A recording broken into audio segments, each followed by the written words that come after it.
we live by. We don't go chasing after the world, we don't go chasing worldly things. Baby, what it says, don't take a higher name, babe. Oh, Father, hear us when we cry, hear us, baptize us, fill us with your spirit. She is our mother, most high.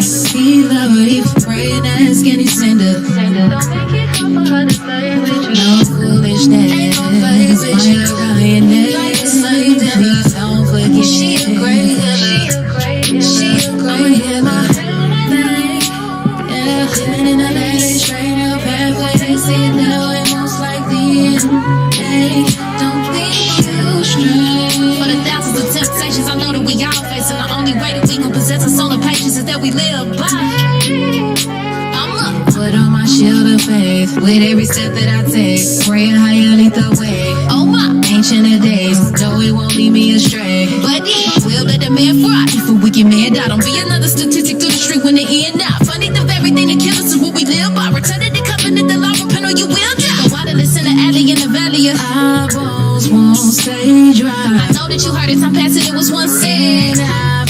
But I tell you, do not resist the evil person. Your conversion strengthened when you see through flesh into the spirit. Operate in faith, and it you show your name. We gon' do a day. Yeah, living in a lady, straight up pathway. They see it now and most like the end.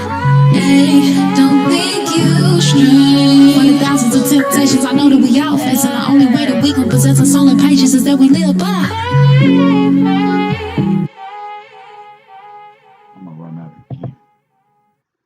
I need to listen to a word.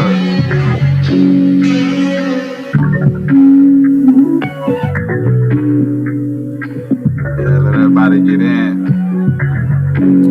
I'ma do my thing. Yeah, living in a lady, straight up pathway. They see it now and most like the end. Hey, don't think you stray. For the thousands of temptations, I know that we all face, and the only way that we gon' possess our soul and patience is that we live by. We don't go chasing after the world, we don't go chasing worldly things. Say the name and what it says, don't take a higher name, babe. Oh, Father, hear us when we cry, hear us, baptize us, fill us with your spirit. She is our mother, most high. He love her, if you pray and ask, and he send her. Don't make it hard for her to play with you. No foolishness, ain't no play with you. Please don't forget, she a great healer. She a great healer. Yeah, living in a lady, straight up pathway. They see it now and most like the end. Hey, don't think you stray. For the thousands of temptations, I know that we all face, and the only way that we gon' possess our soul and patience is that we live by. I'm up, put on my shield of faith with every step that I take. Praying how you lead the way. Oh my, ancient of days, no, it won't lead me astray. But it will let the man fry. If a wicked man die, don't be another statistic through the street when the end out. Funny, the very thing that kills us is what we live by. Return to the covenant, the law, repent or you will die. Go out and listen to alley in the valley of eyeballs won't stay dry. I know that you heard it, time passing, it was one sin. But I tell you, do not resist the evil person. Your conversion strengthened when you see through flesh into the spirit. Operate in faith, and it you show your name. We gon' do a day. Yeah, living in a lady, straight up pathway. They see it now and most like the end. Hey, don't think you stray. For the thousands of temptations, I know that we all face, and the only way that we gon' possess our soul and patience is that we live by. Oh, yeah.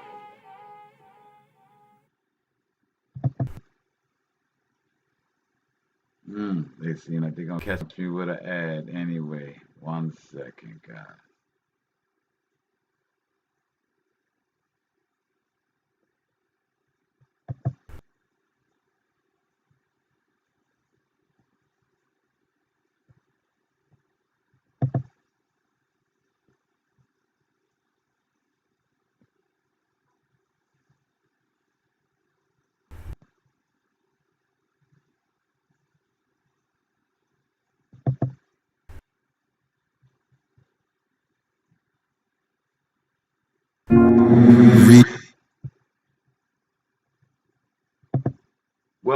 to the Hebrew state of being.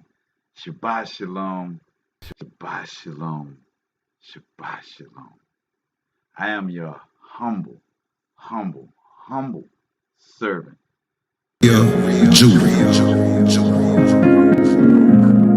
got a mind of its own. So I'm Solo Dole in the building with my Rev Esther's in the building. Our young Hebrew is away for the weekend as we are coming into my 7th Jubilee celebration on this Sunday. So this is going to be, I seen the building Shotgun Slim. Yeah, man, we got a good one tonight, man. We got relationships tonight. So it just feels good to be at the end of the week, completing your task, and now in rest in mind, body, and spirit. That's what this Shabbat is about. It's not about stressing. It's not about our mind being ramped up. It's about unwinding. It's about relaxing. It's about being in a calm state and giving those thoughts, those confusions, those questions, those, as the song said, we all got temptations of desires of things that we want, and the Most High is not giving them to us, or He's doing whatever He's doing, and it's frustrating. Give that back to the Most High on this day when you're in commune with Him, when you're in rest with Him. Man, I just wanted to really acknowledge this Shabbat, man. Got the frankincense and myrrh blowing. You know what I'm saying? Let me see if I can raise that around for everybody. Yes, man. Got that frankincense and myrrh. Take it in, man. Take it in, man. Just no need to rush. This is Shabbat. All right, so tonight we have I would like to call it an intense subject, but doesn't have to be an intense situation.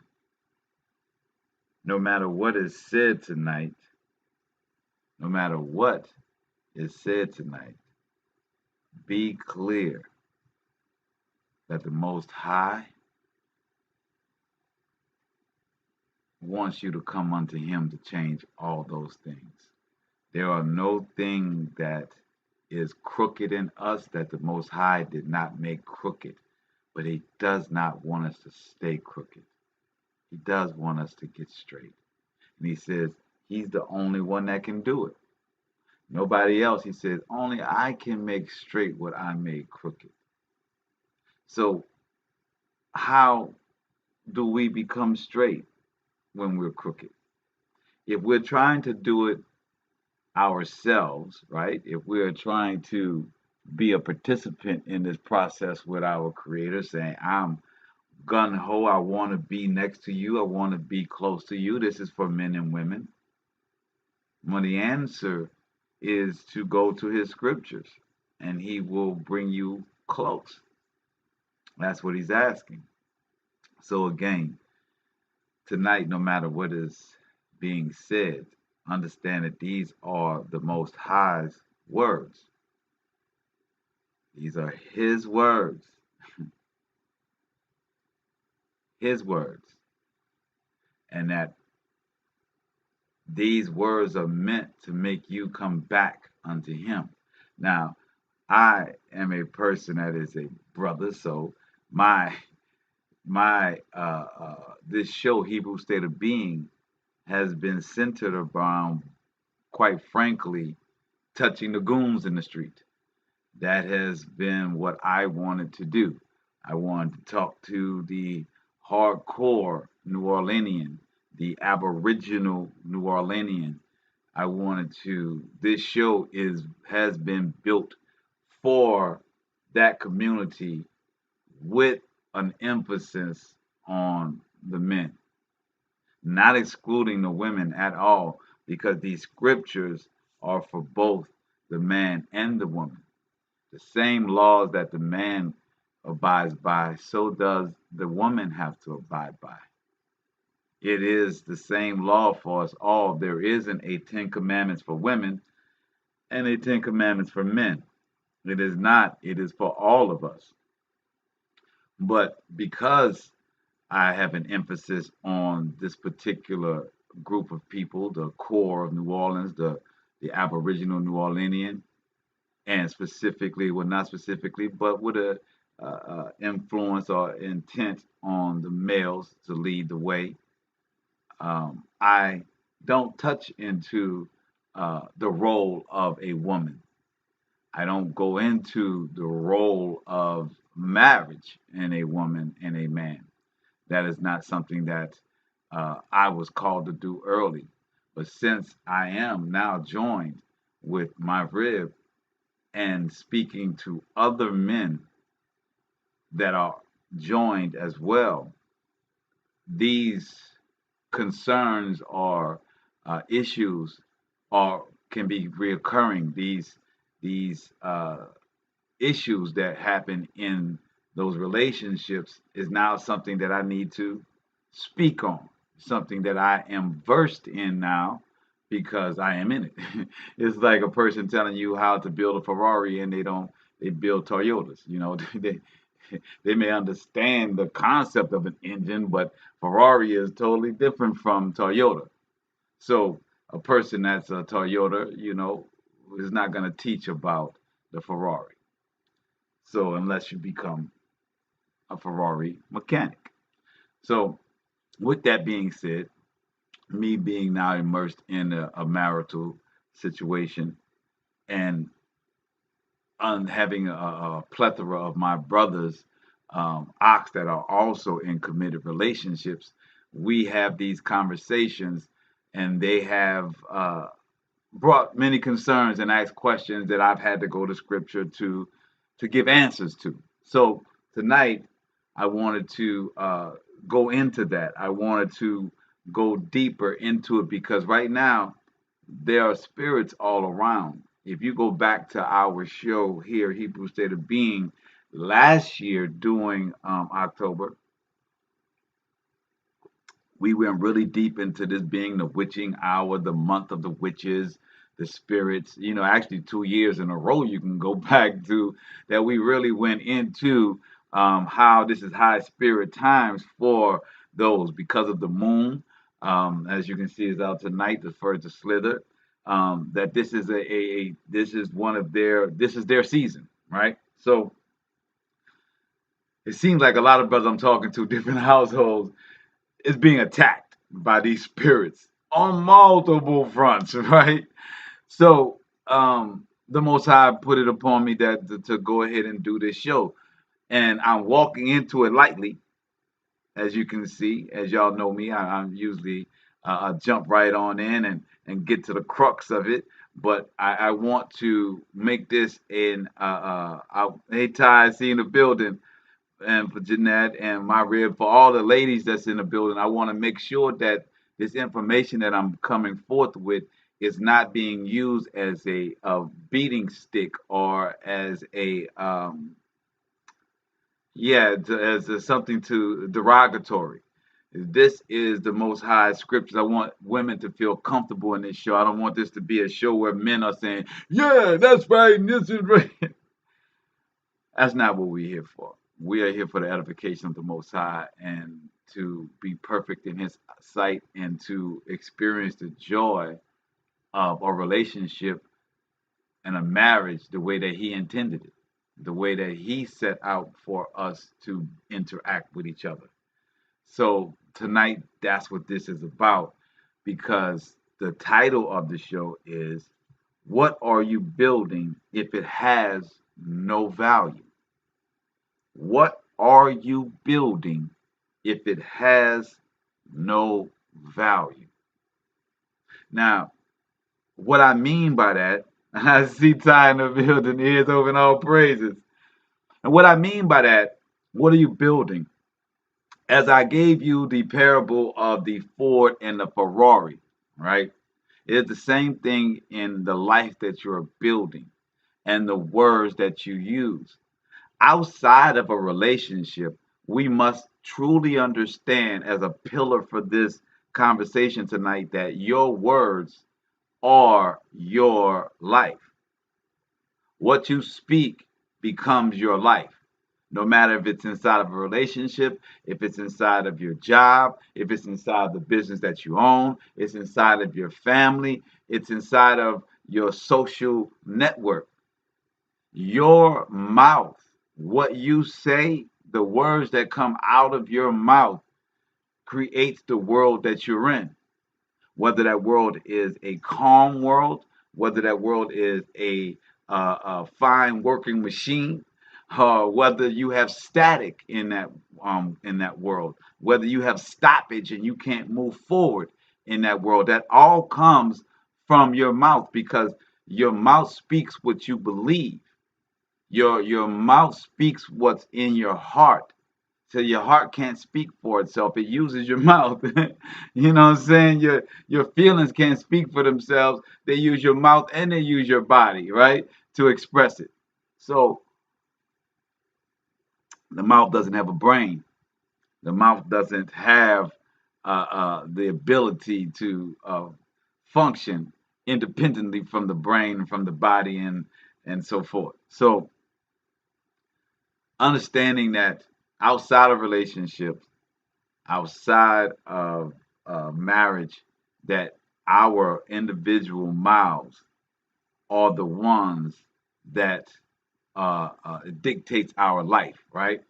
So even though, and even in as my rib said, many are doers, and that's true, but that still goes to what comes out of your mouth. If somebody asks you what you're doing, then you're gonna actually speak it out. But your, as I stated, your what's in your heart and what's in your mind, your body only expresses what's in your heart and what's in your mind. So the doers are still doing the things that what they do creates their world.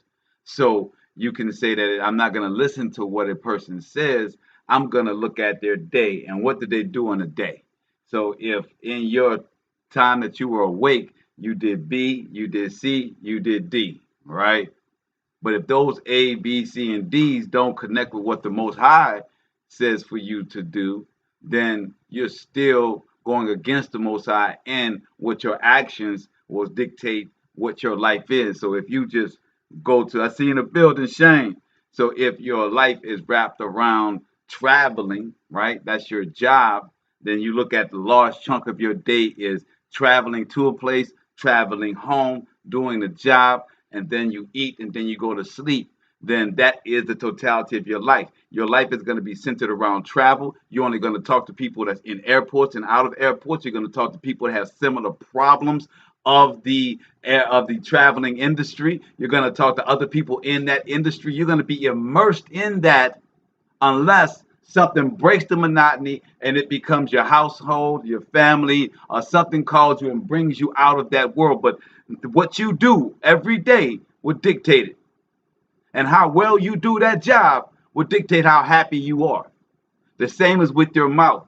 What you say will dictate how happy your situation that you've talked yourself into or talked yourself out of.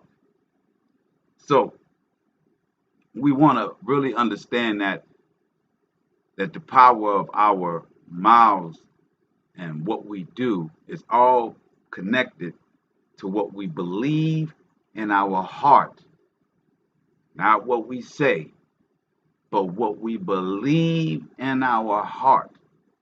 These scriptures that we're going to read tonight are things that are supposed to be in your heart. In the ancient days, our Hebrews, they tied the scriptures to their neck, they tied it to their head, they tied it on their forearms. We wear the fringes to remember the scriptures every day.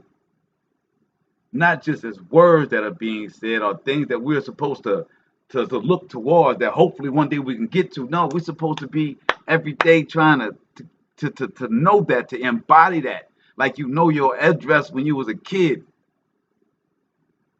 So let's with all of that prefix, with all of that intro of lightly walking into this situation and explaining that our words and our actions dictate our lives. And if those words and those actions, you can't find the Most High in it, you cannot find time to read His Word in it, or time that you are meditating with Him, then that says how much of Him you know. It says how much of Him you can actually regurgitate or act out, right? So if one is building with Legos and one is building with iron, one would say that the one building with iron is building with value. The one building with Legos is not building with value. Well, you said, Kyle, they're both building though, right? It's still building. So how can it not have value? That child that builds with the Lego is starting to understand that he has a talent. He's finding that, hey, this is something I can do. So that's building self-esteem. He's looking at himself as a possible future career because he can build these Legos. There's got to be value in that. Whatever value may be in that, it pales in the value of building with steel. That steel frame that is built is gonna last for 100 years, as opposed to that Lego can be kicked away with wind and not even a human hand. See, the value of building with that steel beam is that it won't waver. The wind won't blow it away. Water won't make it decay. It's gonna be there. So if you're building with that, if you're building, no, Jeanette, you're not wrong to be a doer. You have to look at what you're doing. And if you're not doing the things that the Most High has said, as these scriptures are going to be written, we're going to show tonight, not by my words, but by the Most High's words for both men and women, then that is not doing the right thing. And if you're not saying the right things, you're not saying the right things. You're opposite of what the Most High wants. So, as I was stating, if you're building with this steel, it's about what you start with. What your heart starts with is what you build with. Let me explain.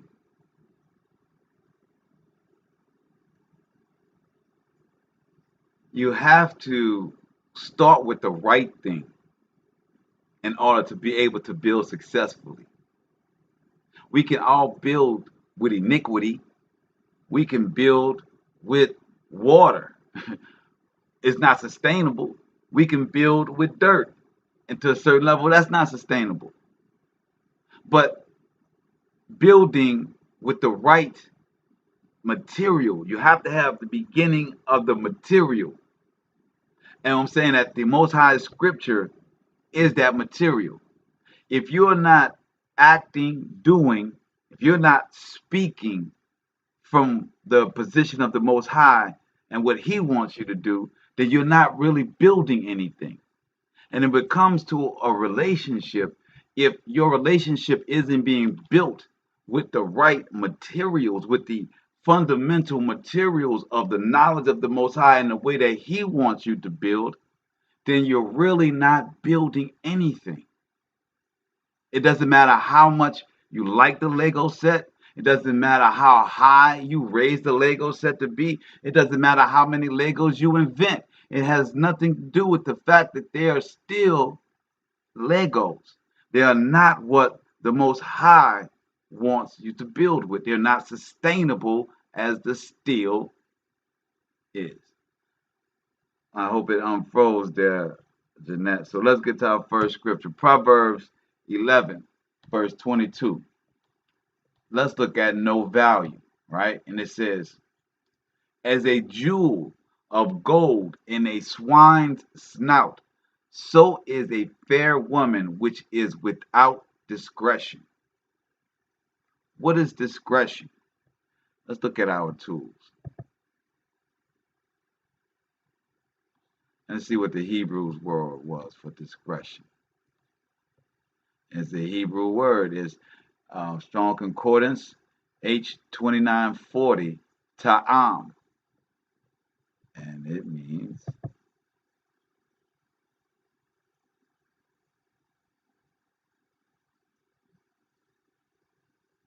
ta'am, and it means taste, behavior, advice, understanding, judgment,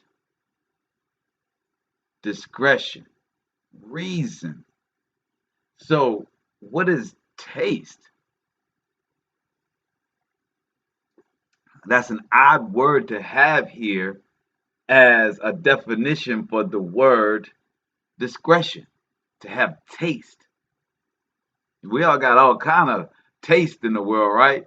You know, chefs have an impeccable palate, as they say. They can taste the cumin in some strange meal that they create. Yes, this was I think you used Himalayan salt, turmeric, and is that a hint of cumin? See, that's one type of taste. Then there's a taste of when to say things and when not to say things.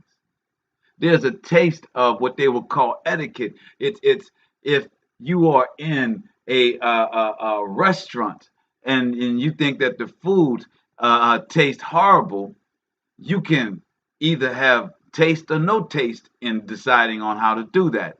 No taste would be that you would stand up in the middle of the restaurant and start telling everyone it tastes like rat poison in here. To stand up and say, I refuse to pay for this meal, everything is in this place is wrong. That would be calling having no taste. It's not that you're wrong, right? You're right.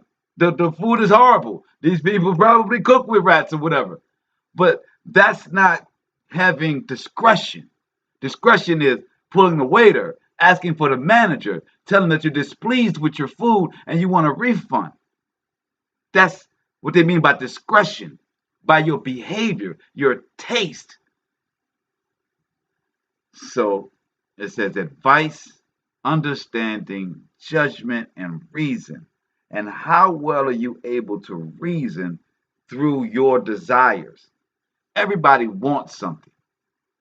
The ability to reason through wanting something. You reason through it by compromising. Compromising only happens when you hear what the other side wants in order for you to decide what part of that you can agree with or disagree with. If nothing that person is saying you can agree with, then you come back and say, I disagree with all of that. So we can't have a compromise. We can't have a meeting of the minds. But you have to hear that person to be able to say that you asked for A and B, and no, I cannot give you A and B because of C and D. And then the other person says, well, your C and D, I disagree with C and D because I believe that my A and my B trumps that. See, that's called reasoning. You're dealing with the subject at hand. You're hearing the other person's opinion about it. You're taking in their opinion and going against your desire. And you're saying to yourself, is my desire, is it founded in more truth than what they're saying? That's what called reasoning is. What is the most truthful thing? And where is the truth? The truth is in the scripture. The truth is not in either one of the parties. The truth is in the scriptures. and how we're supposed to act, what our roles are. So it says, and it's odd because in my Sefer, it says a gold ring. It does not say a jewel. So 22 actually reads, Proverbs 22 says, a gold ring in a swine's snout. That's the nose. So it says, even though you got a jewel or a gold ring, it's in a pig's snout. So it has no value there. So is a fair woman which is without discretion. So yes, this is a gold jewel. There's no denying it's a jewel. Yes, it is a jewel. But it's in the wrong place. So it has no value. See, it is a jewel. There's no denying that. It's a gold ring. It's a jewel. But in a snout of a pig, it has no value. So it means you can be right in an argument, but still be wrong because you're not on the side of the Most High. You may have felt like you've been infringed. You may feel like you've been done wrong or talked to in a wrong manner. But if it's from the Most High, then it's from the Most High. It doesn't matter how you feel. If it's the order of the Most High, then that's what it is for us men, for us women, for us children of the Most High. It does not matter. That's why the Most High says the Torah is the law. It's not just a book about parables and coming to the Most High. It's the law. And without the law, we have no order. Without the law, we don't have order. We have everybody doing as thy wilt, as thy want. That's the ring in the nose of a pig. Doing as thy want, not having a foundation, not being able to go back and say, okay, this is what I'm supposed to be doing. Let's go to 1 Peter, right? And see what value is. 1 Peter chapter 3.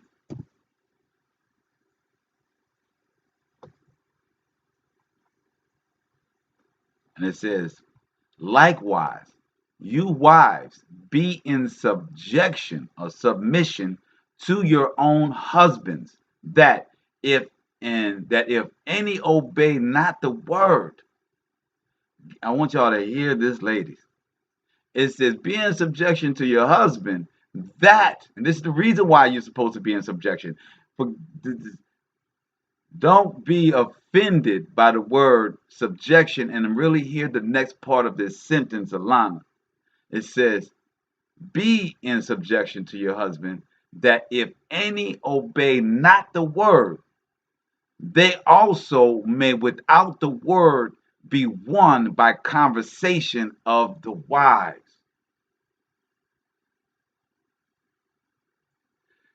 That is saying that if your wife does not subject herself to the law of the Most High in the scriptures, that they are subject to hearing the words of other women and how they feel things should be, on how they run their house.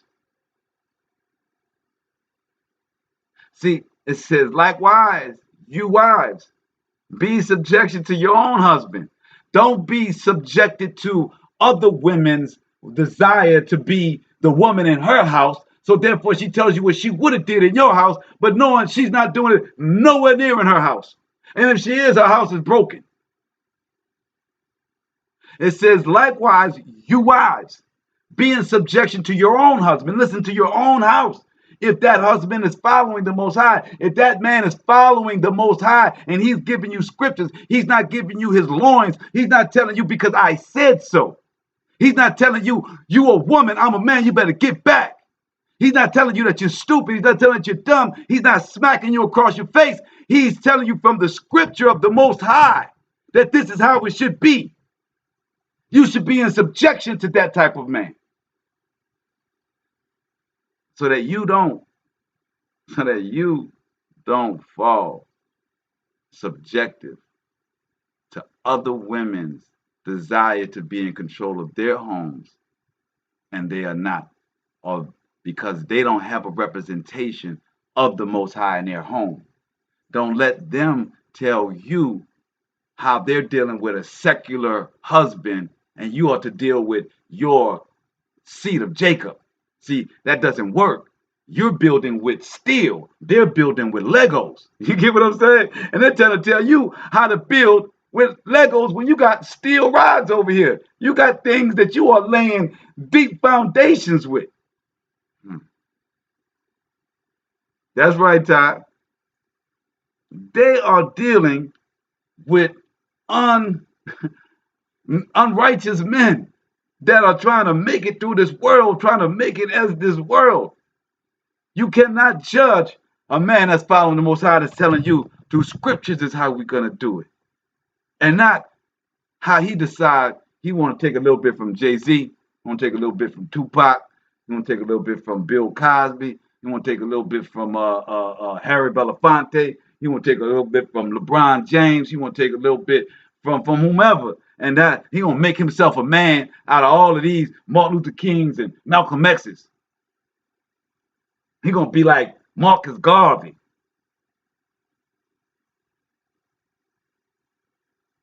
They're trying to build off of men that have come through this same Greek Roman demon society. Y'all don't hear me.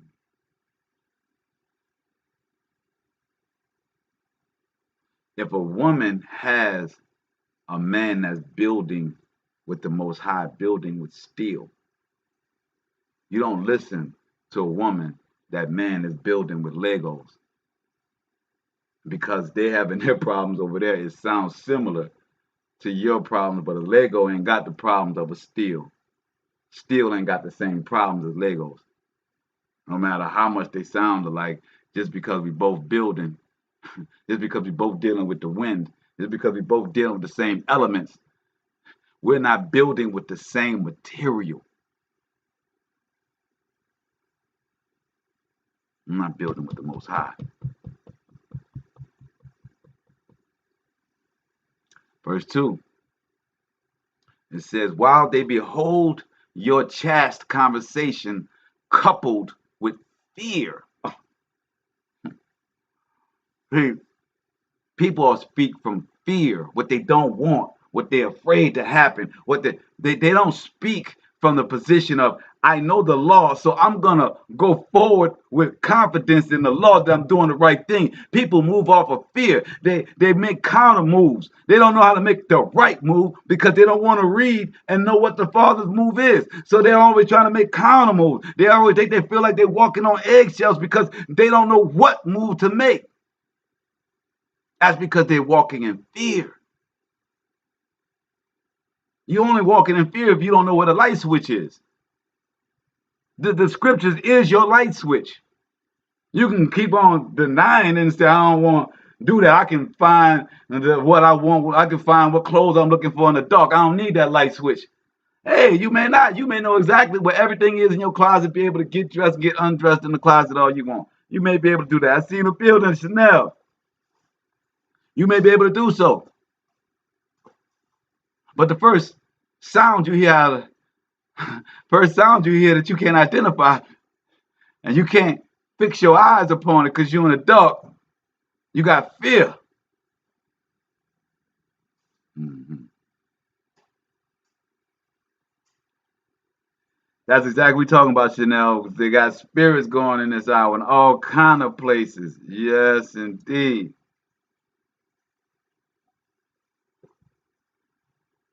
But let's see what the crown is, right? What's the crown of it? Let's go to Proverbs.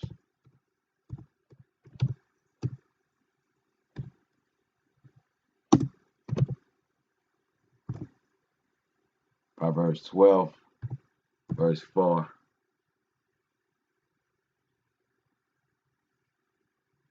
It says, but a virtuous woman is a crown to her husband, But she that maketh ashamed is a rottenness. But she that maketh ashamed is a rottenness in his bones. Uh, uh, uh, uh. I think I'm gonna go ahead and pull that one up.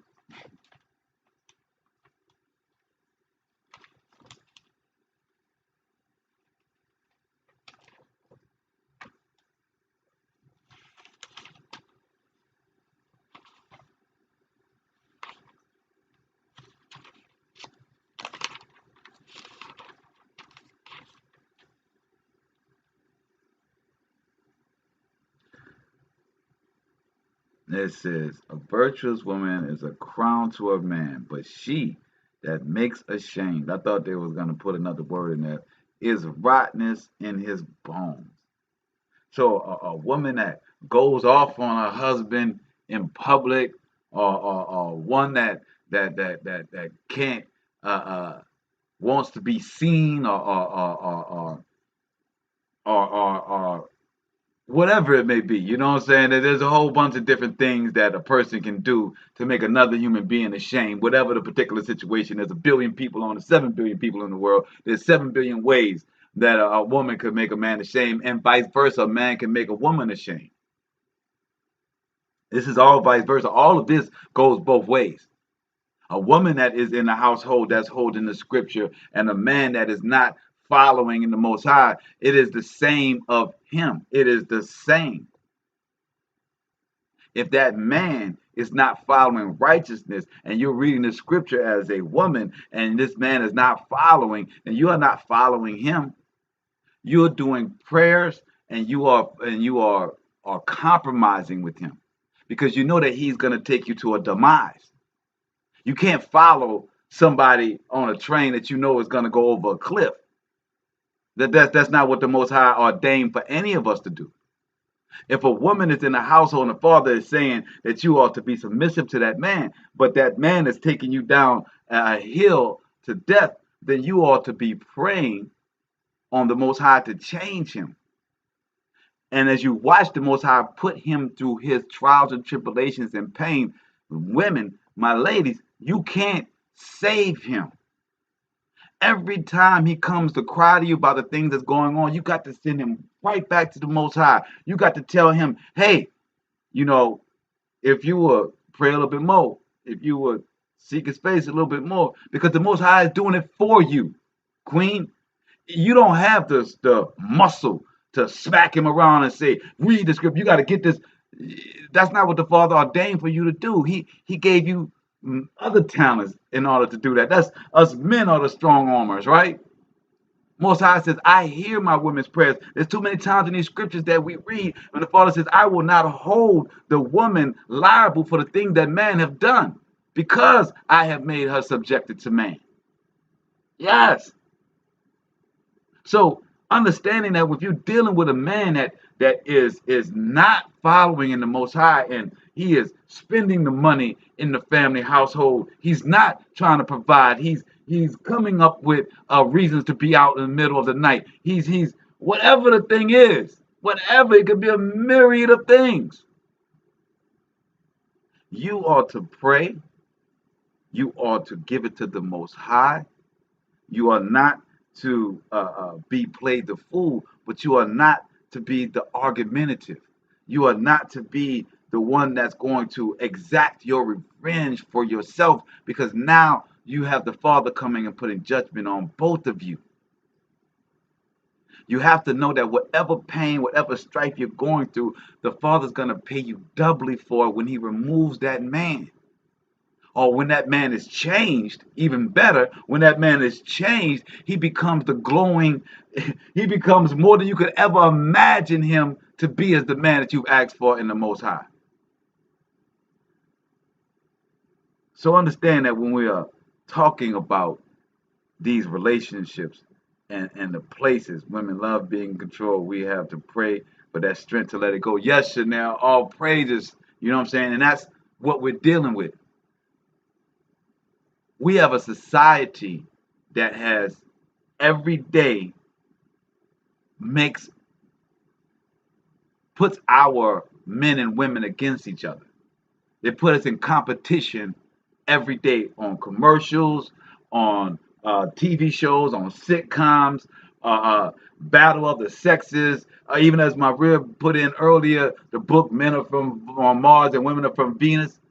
They do so well at pointing out our differences to where we believe that we can't come together, that we don't have a reason or we are not made for each other. It's the same way they do with the scripture when they tell us that the Ten Commandments is too much to stand up for. The Ten Commandments is impossible to do in this day. Says who? Says who?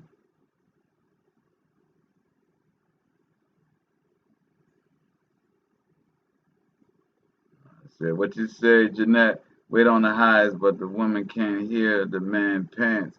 Can't wear the man pants, yes. But then again, they control the man like they can. Yes, Jeanette, but can't. That's not the way it works. The head of the household is the man. Women stand beside them, but they're not our backbone. Yeah, but I'm in our backbone. All praises for that, Jeanette. Yes. So, but that's if you got the right man. You got to put him through the test. And as I'm talking to my brothers tonight with the ladies, you have to put them through the test. Because our women have been pit against us, because our women have been told that we are lazy and no good, because our women are told on a constant basis that us men are homongers and you got to watch out if he's going to be messing with another woman and all this. As all these red alerts the society have put our women on, all these red alerts that our women in their groups all say, okay, oh, you got a good man? Mm-hmm. So did he do this yet? Mm-hmm. Oh, you heard that yet? Mm-hmm. Yeah, that's him trying to be in control. Bitter begets bitterness. Bitterness begets bitterness. If there isn't a rule book to go by, then we don't know what to do, right? If there isn't a rule book to go by, then it's everybody's feelings. So let's go to 1 Peter again. We're going to go to 1 Peter. No, I'm sorry. I was supposed to go to Proverbs 18:12. Hold on. Back that up. Pro 18:12.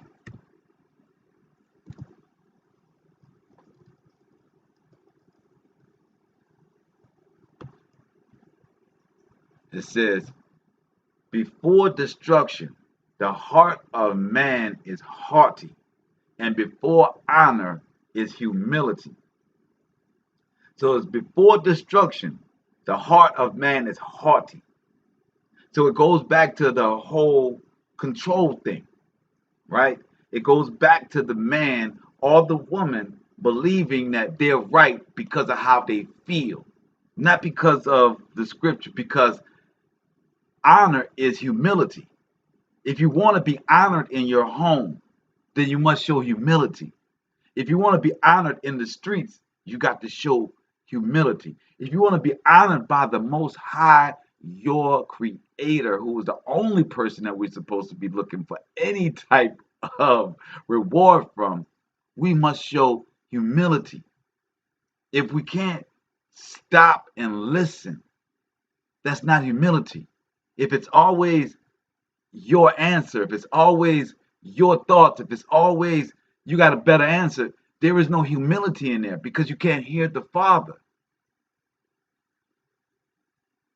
For men, thinking just because you are strong or because you can overpower the woman or because you can anything that has to do with you believing just because the Most High has given you the scepter, that there isn't a responsibility to that, that you just deserve to be in that seat and people should just do because you the man, because you got a little hair but down there and a couple of testicles. Most High says, That's a destruction. You are going to be destroyed. Destroyed. You know what I'm talking about?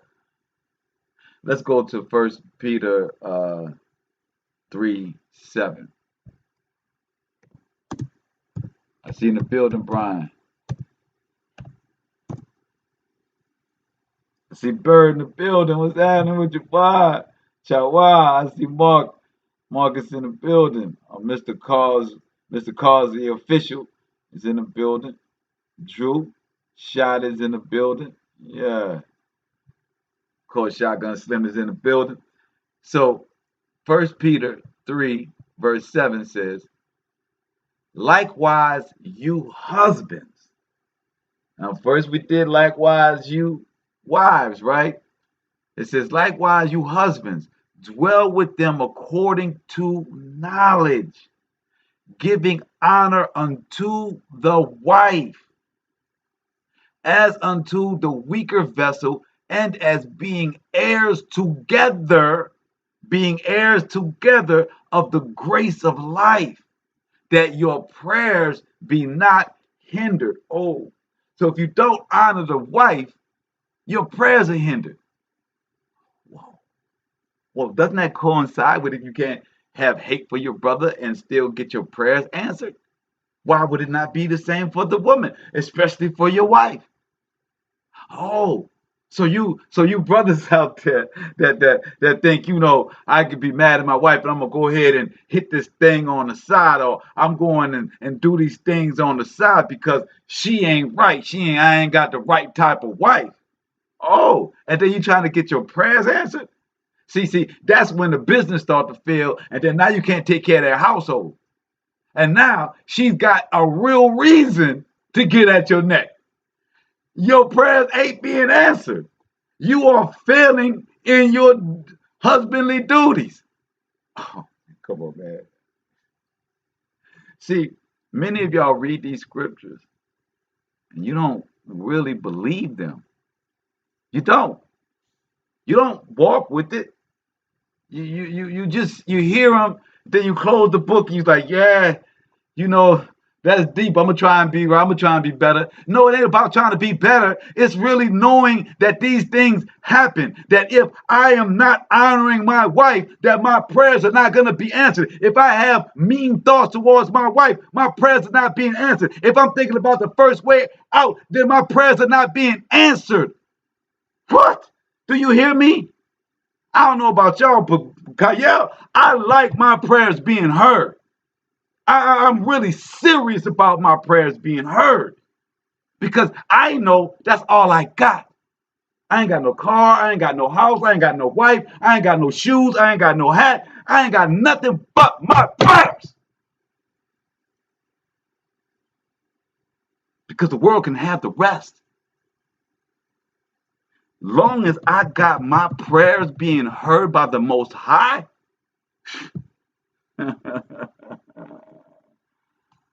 partner, ask Job about it.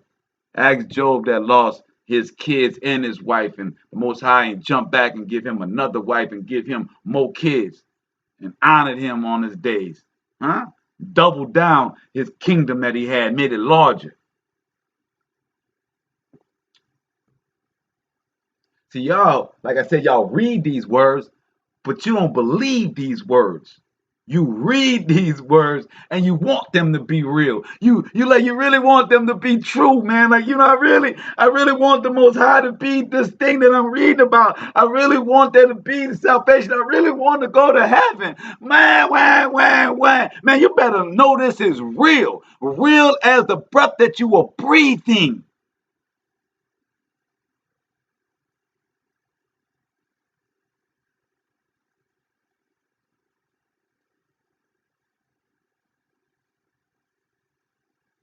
Jeanette, I've talked to you and told you, and I'm going to say it again for everybody that's going through the same situation.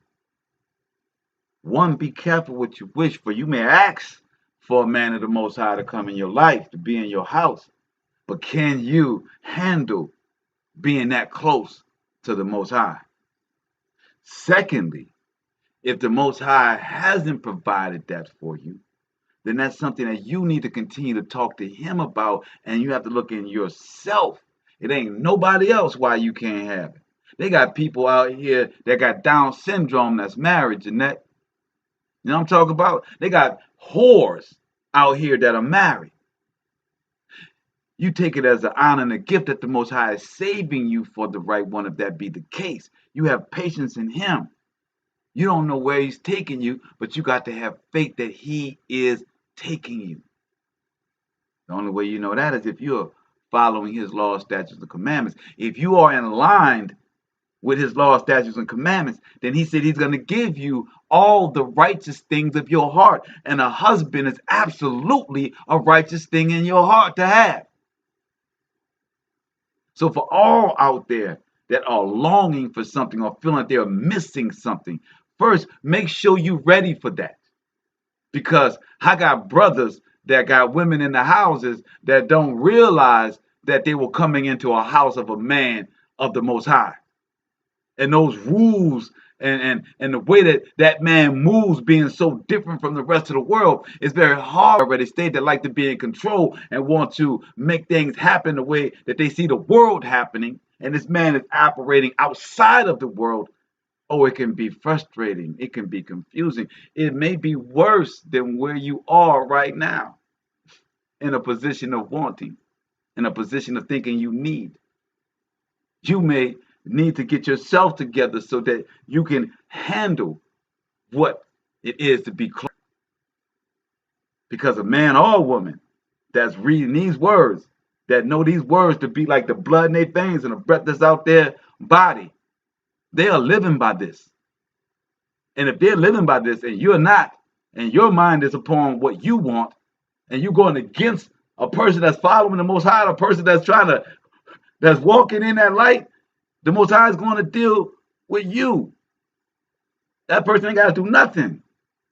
Because that person knows right here that if he or she is in anger of their vessel that they're with, then they're hindering their own prayers. That's right, Chanel. You got to love yourself first. You got to find the love with you and the Most High. You got to get in the groove of walking in the light and the love of the Most High. You got to learn how it feels to be loved by him, to be loved by something else physical. Before you can understand being loved by something else physical. It says, finally, be you all of one mind, having compassion one of another. Love as brethren, be pitiful, be courteous. Pitiful is humble. Be humble, be courteous. So it first told us of the woman, right? It says, likewise, you wives, be in subjection to your own husband, that if any obey not the word, they also may without the word be won by the conversation of the wives. Then we come down to the man. It says, likewise, you men, dwell with them according to knowledge of the Most High, giving honor unto your wife. It says you got to have knowledge of the Most High and give honor unto your wife as unto the weaker vessel. And as being heirs together, knowing that you're weaker vessel, that y'all got to get in this thing together. So she got to understand, like you got to understand. Y'all got to understand together. And you got to pray to the Most High in them problems where y'all not understanding. You got to give it to him. Because only he can make straight what he made crooked. And being heirs together of the grace of life, that your prayers be not hindered. Ooh.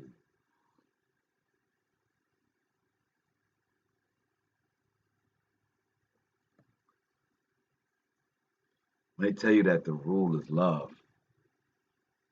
that the number one rule that the Most High has is love, and the Most High is love, and he gave his son Yasha for us to kill, to talk bad, to rename him, to do doctrines. You tell me the Most High doesn't love us? He should have destroyed this whole earth after we did what we did to his son.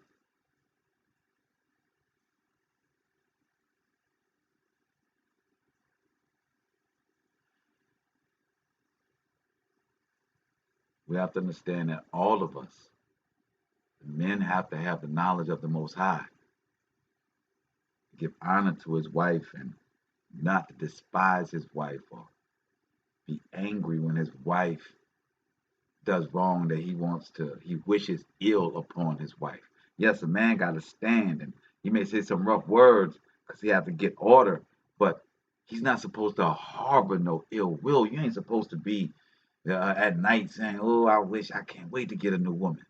Oh, wait, I just get this." Nah, the Most High ain't hearing you, man. And when you go out the next day and you holler at the first thing with some hips and some sweet lips and a smile, you think that's the Most High providing that new avenue for you. No. No. That's the devil saying, I heard you too, man. I don't know if the Most High heard you, but I heard you. I got something fresh right here. I know what you like right here. That's how that's how it go. Yeah, my brother, you know what I'm saying? That's exactly how it go. I'm going to serve that thing right up for you. No, that ain't the Most High telling you, I got a new woman for you. I got a new attitude for you. I got a new life for you. No, no. Yeah, real ain't no greener grass over there. That ain't what the Most High doing. That's not what he does. Okay? Ever. Okay? I don't care what you want to say. He'll never do it that way. All right? The Most High starts and ends. You know what I'm saying? The thing. You know, he starts and ends things. And then he starts anew. Don't you get it? Every kingdom he stopped, starts anew. Prophet dies, new one comes. The Most High is like the seven. He completion. The number 7 is completion. Right? That's how the Most High does it.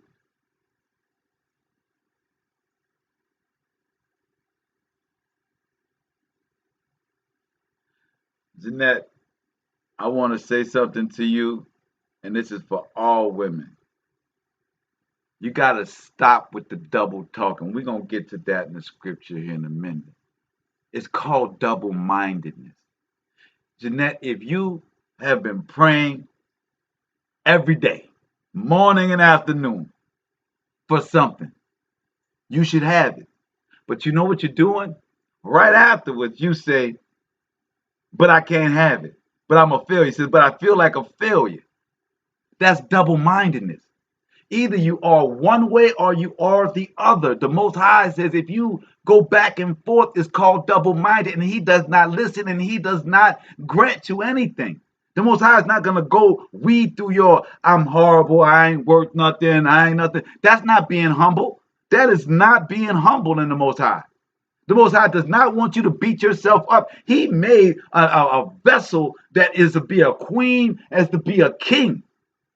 He's not trying to sit here and have you beat yourself up to him.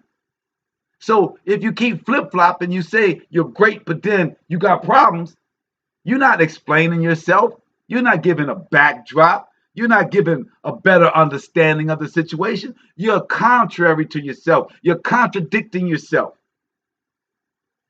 Women have to stop contradicting their own words. Either you are A, and leave it there. You're positive, leave it at positive. If there's anything that's negative is about to come, let it go. Caution and negative is two different things. You can put it like this. Let me tell you the difference between caution and negative for my ladies that may not know. If you say, how about, let me give an example. I bought this table. I really like this table. Caution after that would be to say, it's a little shaky, watch it. Negative is to say, well, the left leg is about to break. They got scratches over here. I think it's probably in 2 days, it's probably going to fall down. But, you know, I like the table, but it's really in bad shape. That's negative. That's contradicting. Caution is, watch it this little while, but we're going to get it straight. That's caution. Negative is to outline every single thing that's wrong with it and to say what you probably think is going to be the first thing to go wrong. That's negative. And then to come right back and say, but I like it. What? The Most High is like, what am I supposed to do with that? What am I supposed to do with that? Yes, it's about being positive, but it's also about not cutting yourself off. It's also about reinforcing yourself with positivity and not beating yourself down with negativity. Just because you can look at what it can go wrong doesn't mean that you have to outline it and embody it, to speak it out and put it into the existence. Some things is meant to be caught and kept in the mind until life shows you better. Yeah, you know what I'm saying? So finally, be you all of one mind, having compassion one of another. Love as brethren. Be pitiful, be courteous, not rendering evil for evil or railing for railing, but contrive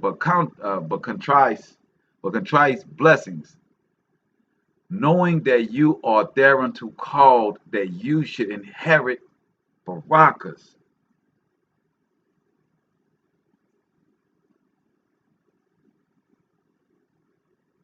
Need, it says in 9, not rendering evil for evil.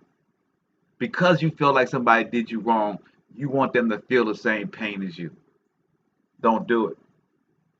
Because you're now entering into it to where you are now creating a sin. You are now doing a sin. Railing for railing. Don't argue just to be arguing. You put your point forward and then you let it go. But to the contrary, be a blessing, knowing that you are thereunto called, that you should inherit nothing but blessings. Mm. For he that will love life and see good days, let him refrain his tongue from evil and his lips that they speak no guile. That's against yourself as well, right? No guile against thine own self. You know what I'm saying? We're not supposed to lie to ourselves either and say, I can do 100 push-ups, but I know I can't. But I can tell you that I can get to 100. Yes, I can. My tongue is going to speak of what I can do if I decide to put my mind to it. Because if I put my mind to it, then I'm putting the Most High to it. If I put my mind, if I put my heart to it, then I'm putting the Most High to it. And through him, I'm a conqueror. Through him, I can do all things.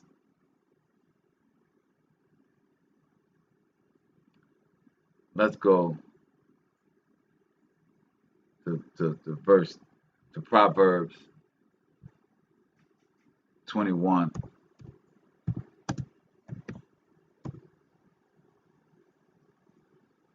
See, because the Most High wants us all to be victorious. The Most High doesn't want us not to win. I don't care what you say. Just because the Most High said that we're supposed to be married and be fruitful and multiply and go forward, and that's what his grand plan is. But he doesn't want us to do that in anger. He doesn't want us to do that in pain. He doesn't want us to do that in strife. That is not, the Most High said, I gave y'all a beautiful union to be together. I gave your rib unto her so that y'all could be perfectly matched and yoked together, that you need her and she needs you. That is how it's supposed to be. There's no competition. You need each other. The greater you are, the greater she is. The greater she is, the greater you are. Proverbs 21:19 tells what the Father says, what the Father's word is. And it says, it is better to dwell in the wilderness than with a contentious and angry woman. This is what the Most High says. Whether you think that you're angry or not is irrelevant. Whether you think you're contentious or not is irrelevant. If you find yourself constantly befuddled, you find yourself constantly worked up, that's anger. You can call it whatever you want. You can try and mask it. You can blame it on whatever it is. It is anger. Contentions is always having, let me put this line, 19. Let's see what they use for the word contentions. What's the Hebrew word for contentions?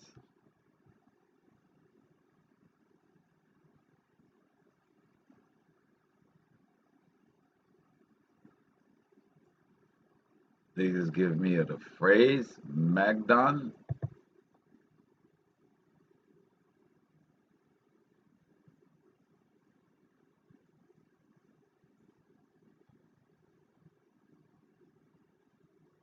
Strife, contention, discord, variant, strife, object of contention, object of strife, contest or quarrel, brawling, contentions, discord, compare to strong concordance 4:9, right? 44079. Maldon, Maldum, or Madon. How you pronounce that? Strong's H 4066. Madon. Madon. Madon. So contentious is Madon, right? It is quarreling. It is bickering. It is always at it. You know what I'm saying? Always got a particular issue with something, somehow, some way, right? And the Most High says it is better for a man to be in the wilderness by himself, alone, than to be in a household as such. Let's go to Proverbs 14:1. Let's see why he says that.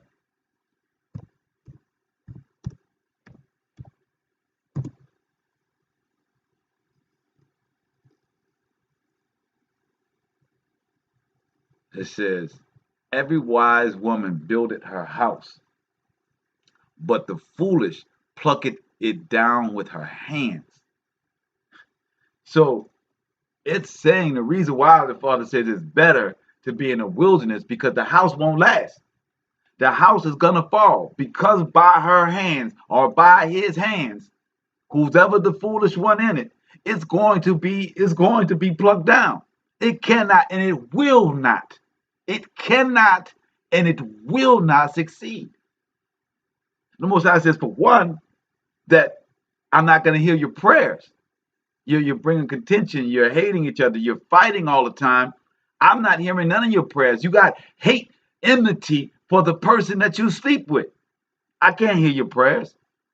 Where you are supposed to be two or more, that I'm present when you say his name, two or more are supposed to be there. Where it's supposed to be a power plant, we got a crack like it's Gibraltar, like it's Chernobyl.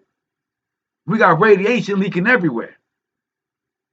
It says, every wise woman buildeth her house, but the foolish plucketh it down with her hands.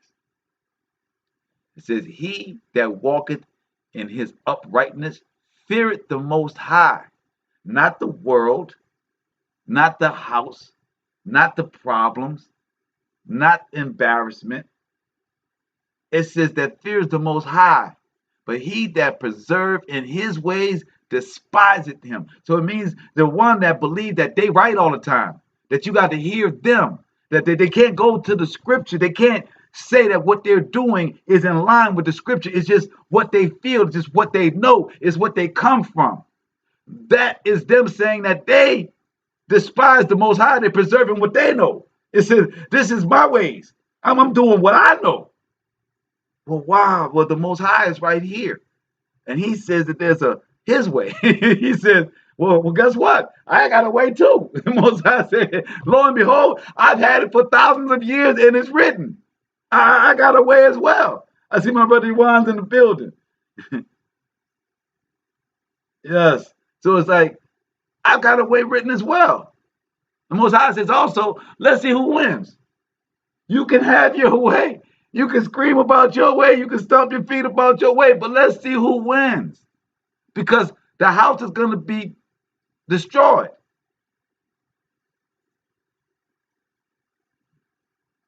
It says, in the mouth of the foolish is a rod of pride, but the lips of the wise shall preserve them. Preserve the words and the laws of the Most High. Let's go to Proverbs 27.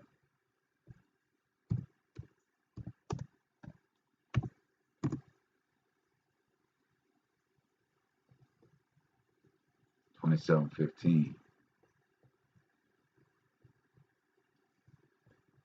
And it says, a continual dropping in a very rainy day. It's a hard road to walk. I understand, Chanel. But you know, I used to be a murderer, Chanel. I used to be a whoremonger, Chanel. I used to be a bully slapping niggas. It's very hard for people to raise their voice at me and for me not to snatch them. But I do it every day. So we all got to understand that it's hard for all of us on different levels. I used to be strictly about money. I used to do whatever it took. It's very hard to shake that. It's very hard to not do what I know to do. Right? I know how to grab what? I can call 5 women, have them working for me in a certain manner. I can go to the club and do what I used to do, pick 1 or 2, get them to working. And working ain't always on the block, especially as Pimp C says, it's all about the internet now. I can just put 2 or 3 on the internet showing a little light, pouring a little light, shoulder here or there, and making money. See, people get it confused that when they see a man being holy, a man being so righteous, that they feel as though their other life is so far away. like that's you can never do that. No, that's a tomorrow situation. That's the same as a drug addict. They just one slip away from being back on the drugs. So the person that is doing drugs, that's telling the other person that's off of drugs that is hard for them to get off of drugs. The person that's off of drugs say, yeah, it's hard right now for me not to shoot up right now. So what is we talking about? Are we going to get about the business of doing it? Or are we going to just continue to talk about our feelings? Is we going to get on the business about doing it? Or are we going to talk about our feelings?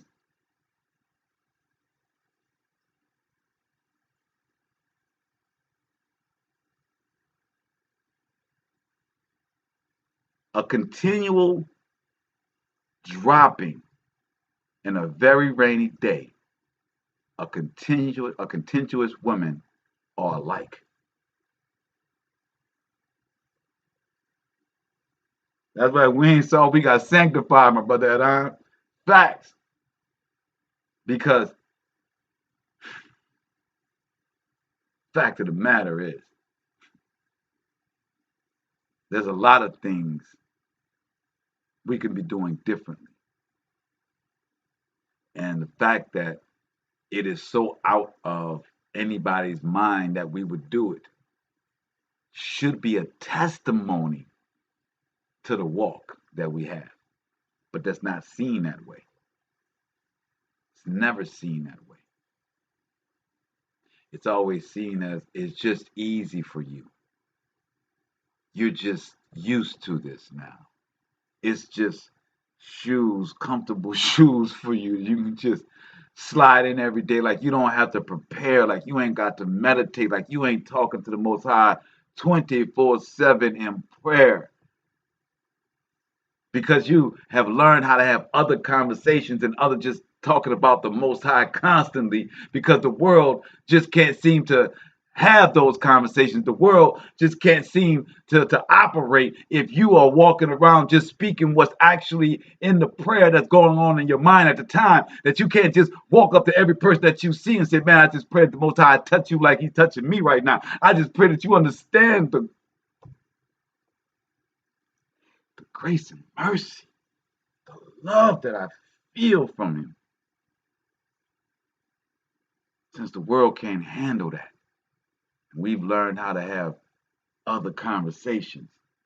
It may fool some people to think that this is an easy road that we're on.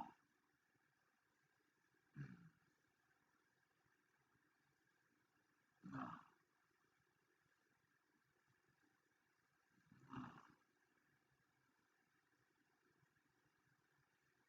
A continual dropping never stops. The rain just continually hitting. That's words. The raindrops is the words. That's what they're trying to tell you right here. That the continuing drops is the continuing words of a contentious woman. She won't stop talking.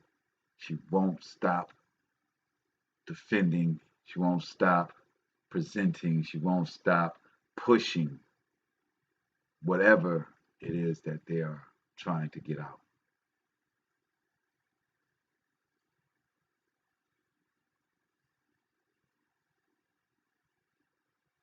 It says, whosoever hideth her, hideth the wind. The ointment of his right hand, which berate itself. And let's look at the word berate.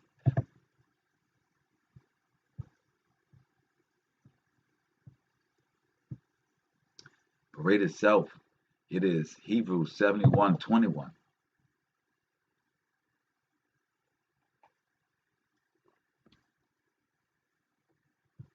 Karah. And it means cry, read, proclaim, named, to call out, to recite, to read, to cry out, to proclaim. Yes, to call, cry, utter a loud sound.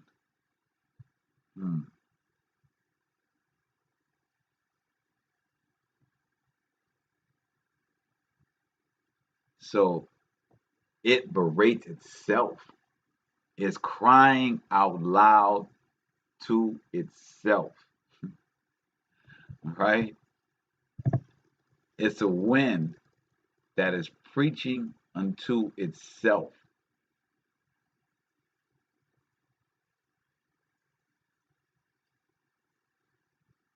And it says to hide that. So whosoever hideth her, hideth the wind and the ointment of his right hand. So you understand that you can't hide the wind, right?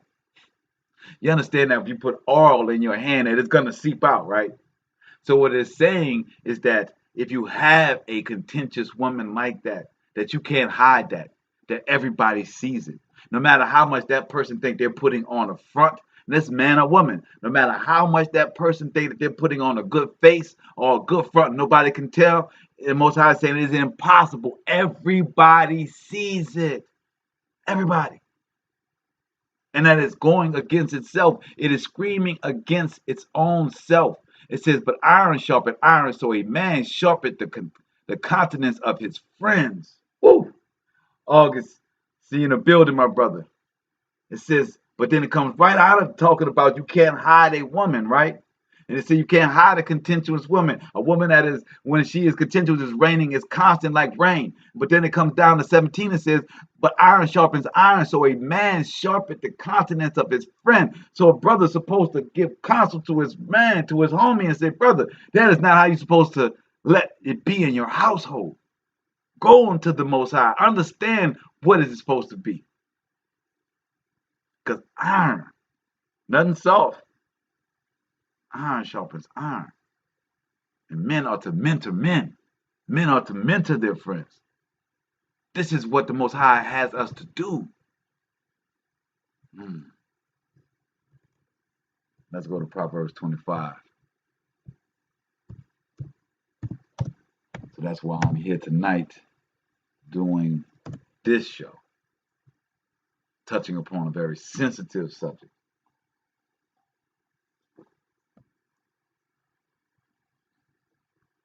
Proverbs 25, verse 24. And it says, It is better to dwell in the corner of a house step than with a brawling woman and in a wide house. 25, 24. And it says, it is better to dwell in the corner of a house step than with a brawling woman in a wide house.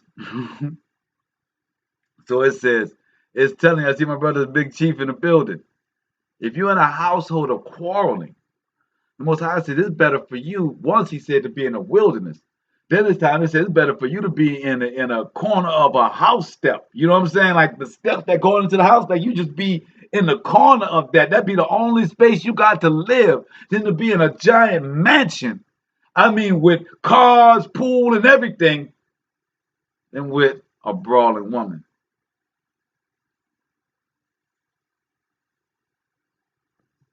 In the word when before it says, the north wind driveth away rain, so doth an angry countenance and backbiting tongue. It is better to dwell in the corner of a house step than with a brawling woman in a wide house. Nobody wants to be fighting in their home. The Most High doesn't want you to be fighting in your home. The Most High says, if you actually trust in me, and it's not just words, and you are being told to subject yourself to this man, then trust in me, woman, that I'm going to deal with that man. I'm going to get that man right. If not, then you say you don't believe in me and you're in control and you're going to get him right. What does that bring? It brings strife, it brings envy, it brings anger, and it is the hands that the woman destroys the house with that we read. It said a wise woman brings the house, but the foolish one plucketh it down.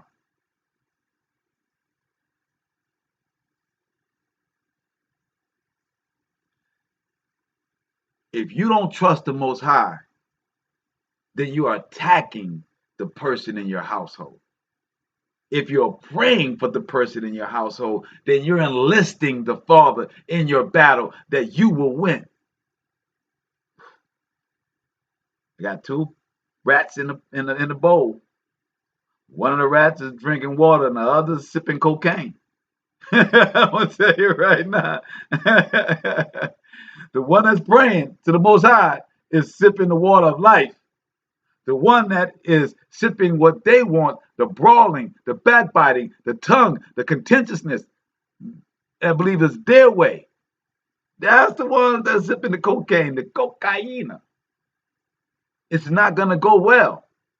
It doesn't matter how much you cry. It doesn't matter how much you, no matter how much you think that it is out of love that you're doing, you're only destroying yourself. That's why it says it berates itself. The scripture tells you it berates itself. And it says, but we got answers. You know, the Most High has solutions. Proverbs 3, verse 5.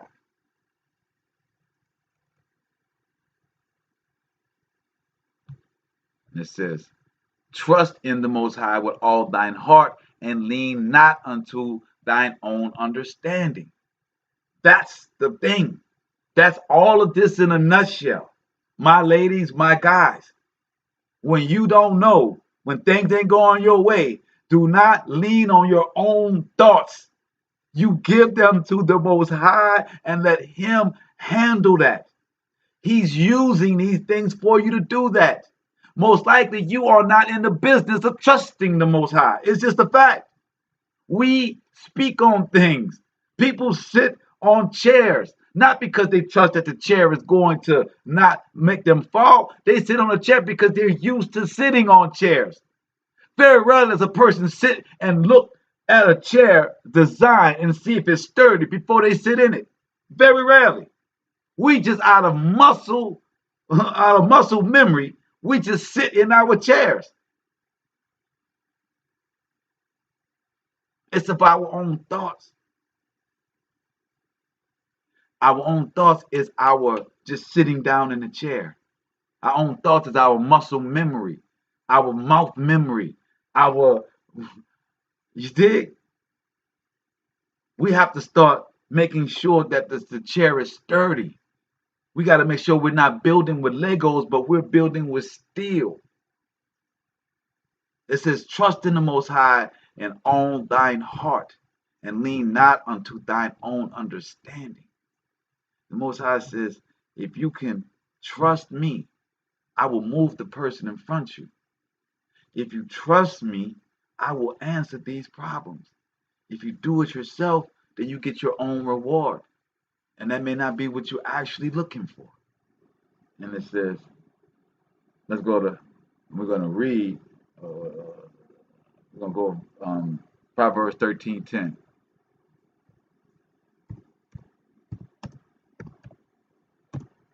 And we're going to read this chapter 31 right here. We're about to get it in. Chapter 13, verse 10. And it says, only by pride cometh contentions. Oh, so we've been reading this whole time that it's about the word they put in front of the woman was contentious. And I says, only by pride do you have contention. Because you think you know. But we just read in Proverbs 3:5 that we should not be leaning on our own understanding, but of the Most High. It says, only through pride does contention come. But with the well advised is wisdom. The one that's willing to take advice has the wisdom. Not the one that's got it right has wisdom. That's not what it says here. Not the one that always got it right. Not the lady with gray hair and the man with gray hair. Not the government. No, it says the one that take advice is wisdom. You are able to listen to other people that have gone through it and trust that they've gone through it and been successful, and you try, you follow suit, you trust. That's the wisdom. Now let's go to Proverbs chapter 31. We're gonna go through this.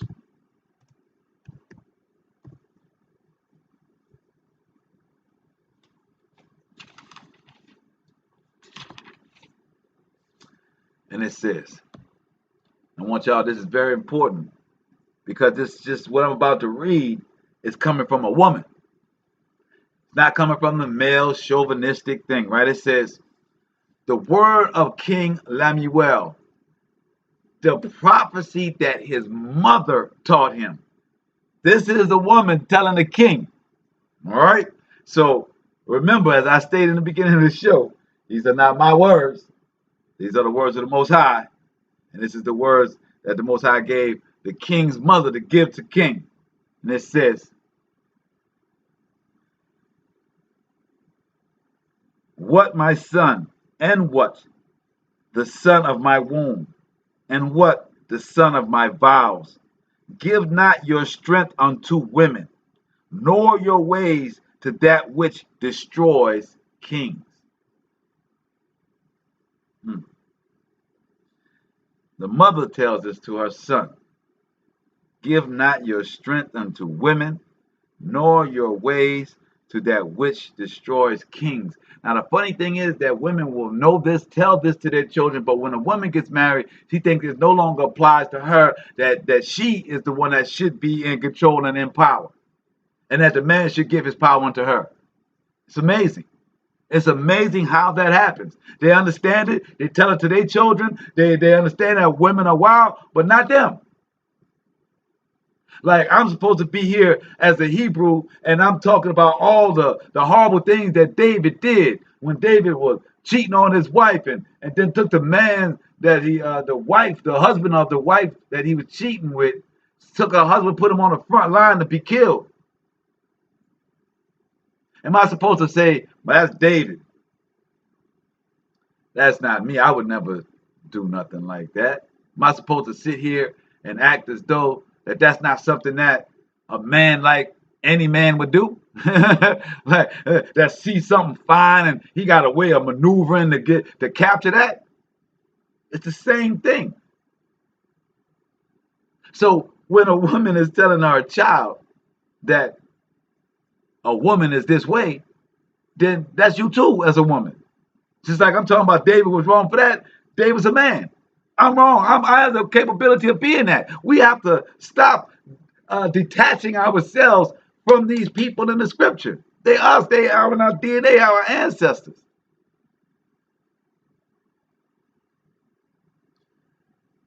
She says, give not thy strength unto woman, nor thy ways to that which destroys kings. It is not for kings, O Lemuel. It is not for kings to drink wine, nor for princes strong drink, lest they drink and forget their law. Why are we not to drink? Why are we to be sober minded? As Maria put in earlier, be sober minded because you are stray from the law. You start compromising with the law. So it means you're not supposed to get drunk. But then it also says that let a man drink a strong drink to ease his pain. Wine, not hard liquor. It says hard liquor if he's about to die. So to ease the pain, the scripture says you can drink wine. It says when you're about to die, you can drink hard liquor. Hmm. Yeah. I don't know if y'all are hearing and listening tonight, man. We are going there with the understanding of how these relationships are set by the Most High and how we're supposed to operate. So, men, you are not to drink and forget the law, and then start talking saucy to your wife and forget that you're supposed to honor that. That's supposed to be your shining. Like my rib laid up there, and you know what I'm saying? Took care of my first cards, you know what I'm saying? My first Hebrew state of being cards, you know what I'm saying? We're supposed to honor like I'm honoring my wife's work, right? We're not supposed to do the opposite when we drunk. It says, lest they drink and forget the law and pervert the judgment. Because that's what we're supposed to do, pervert the judgment of any of the afflicted. The afflicted has to be judged. It says if you're drunk, then you're gonna be like, maybe we're not gonna judge him today. You know, we're gonna let this slide because you know what? I kind of want to do that my damn self. Right?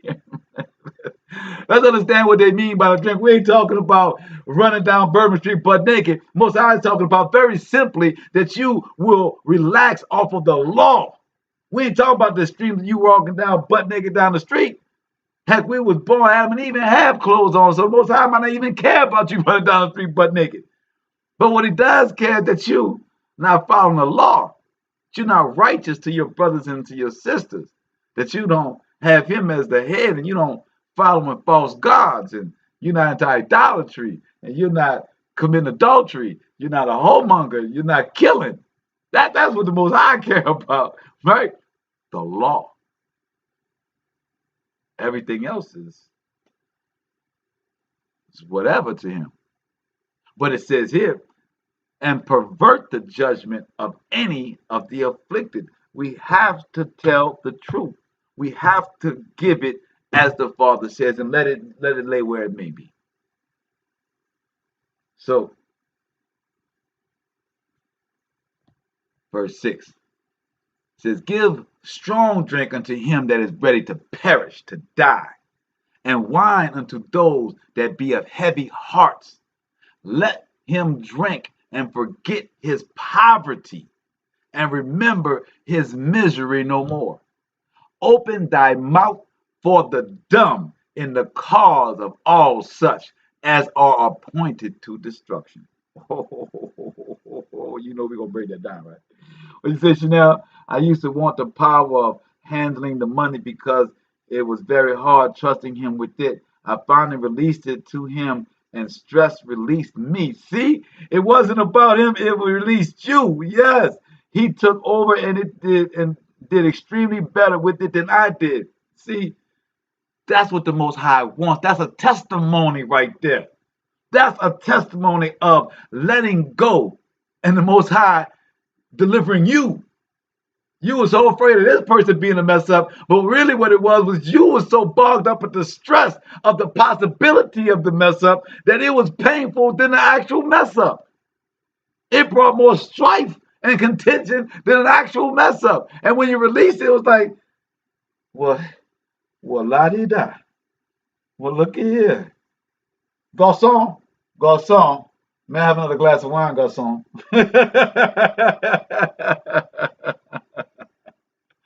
Right?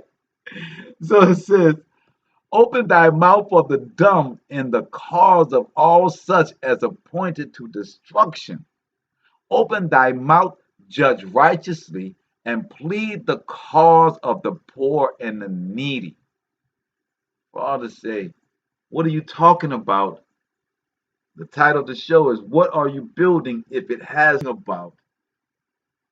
Because here the Father says, open thy mouth to judgment. Father says, open your mouth to judge righteously. Father says, open your mouth to plead the cause of the needy and the poor. That's building in the Most High out your mouth. Everything else is something different from him. The Father says, the Father says, out thy mouth. If you want to know what you can talk about, if you want to feel safe, say, talk about righteous judgments. Talk about judging things righteously. Talk about how the world should look righteously. Talk about it. Said I'll be in the building, I ain't seen you in a minute. Most High says, that's what you can talk about. Talk about the fact that this world is full of iniquity. Point out the iniquity. Have fun in saying that you're not a part of that iniquity. You want to know what to talk about?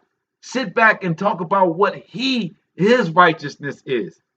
Next thing he says, and then after that, you plead the case of the poor and the needy. You ask the Most High that the poor be full of barakas, that they eat tonight, that somebody puts a blanket over the cold, that somebody gives water to the thirsty. You look at the needy of the knowledge of the Most High. You talk about how people need to come back to him, how you can bring it to others, how you can be a mentor, how you can be that iron to sharpen that iron. He says, because now we're going to have a description of a worthy woman. It says, who can find a virtuous woman? For her price is far above rubies. Why is her price above rubies? Because she's not contentious. Because the world is full of contention. The world is full of reasons to be contentious. And if they're not contentious, that means that they're following the Most High. So the Most High said, you have found something that's more precious than a ruby. Because what makes jewels precious? Oh, somebody can pay attention. What makes jewels precious? Diamonds are made through the pressure. A diamond is a lump of coal. It's carbon at its base. How does it turn into a diamond? Through pressure. See how there's people that can't handle pressure, don't want to do pressure. But see, pressure makes you a diamond. Pressure makes you a ruby because you got to go to the Most High to answer your problems, your pressure. You're giving it to him. And when he gives it back to you, and he gives it back to you right, and now your mouth speaks of goodness and righteous judgment, and your mouth speaks of the poor and the needy and the prayers for them. The Most High say that's a virtuous woman, that's her price is above rubies, because she understands how to handle pressure. She goes to me when there's pressure. She releases it to me when there's pressure. So I have made her a jewel that's more precious than rubies, man.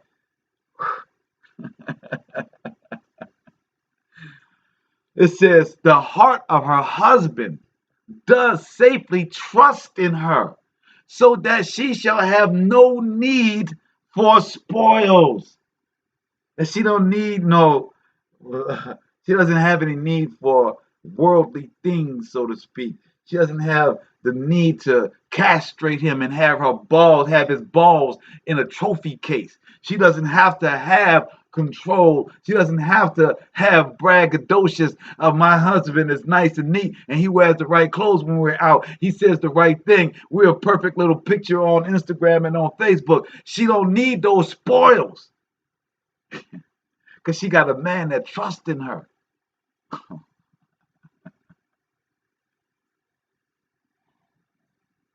Mm, mm, mm.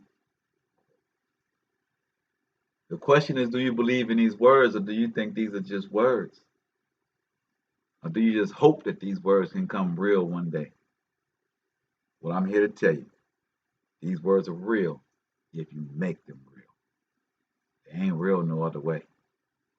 They ain't real by blowing a wish petal, you know, the flowers, the little white things blow. Ain't gonna happen. You ain't gonna pull the chicken leg, the chicken breast. You ain't gonna pull the thigh bone, you know, the wishbone. None of that's gonna activate these words. You got to activate these words.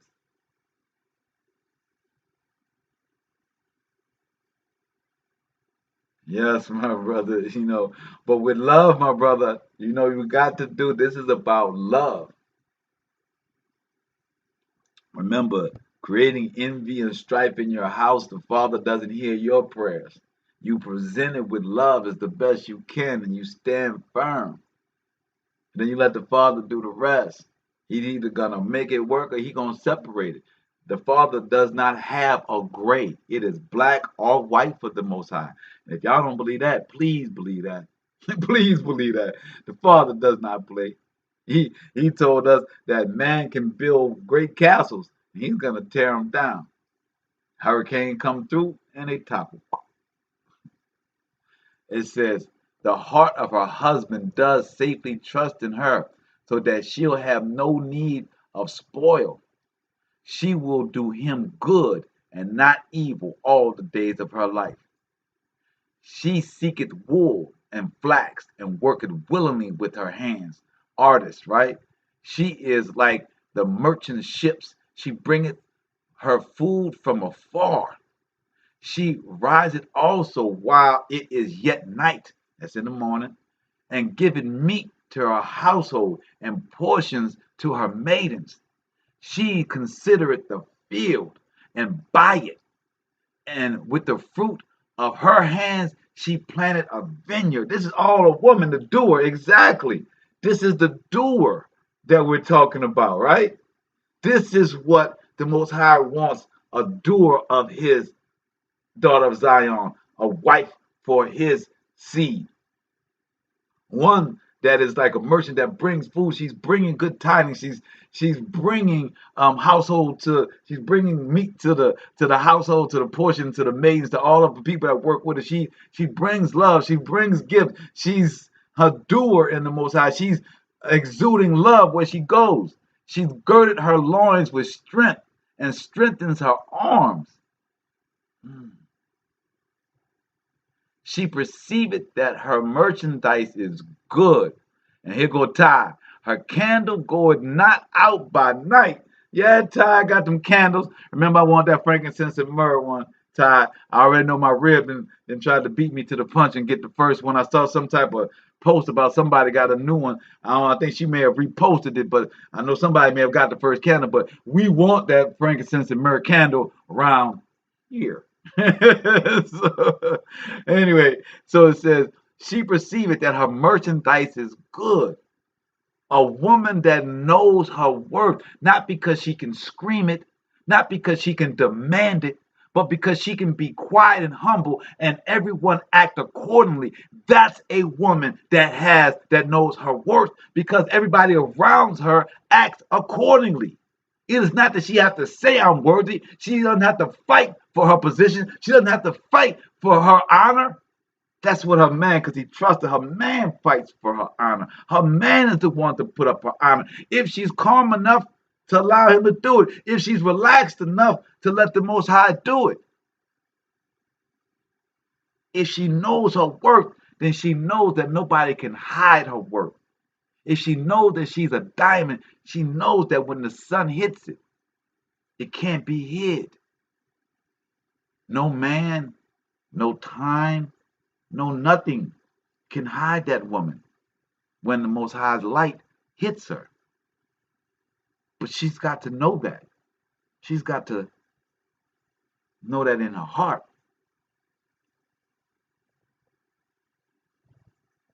She led her hands to the spindle, and her hands hold the distaff. That's the machine. She stretcheth out her hand to the poor, yea, she reacheth forth her hands to the needy. She is not afraid of snow for her household, for all her household are clothed with scarlet. The house is in red and warm with heat. She maketh herself coverings of tapestry. Her clothing is silk and purple. Y'all know how I rock with the purple, man. Y'all got to understand. You know what I'm saying? It's royalty, baby. It's royalty. Ooh. Yeah, I'm going to give you a little sip of this out of my brass vessel. Bruh.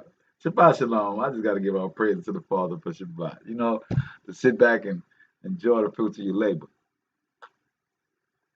She maketh her covering of tapestry. Her clothing is silk and purple.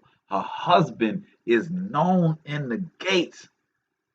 See, a man that recognizes a woman of wisdom that has a ruby like that, he's a smart man already. He's already known. He's a mover and shaker. He's respected where he is because he doesn't make foolish decisions. And his woman isn't going to be a foolish decision. So these men that respect this man as iron sharpening iron, they expect that his rib is just that.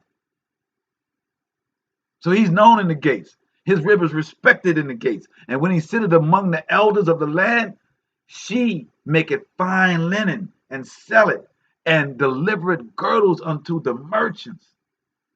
So as he is sitting there honoring his wife, talking about the greatness of his wife, she's about doing the business of the house. And she's recognized and heralded everywhere in the community, in all of her goings, comings, and fro, to and fro.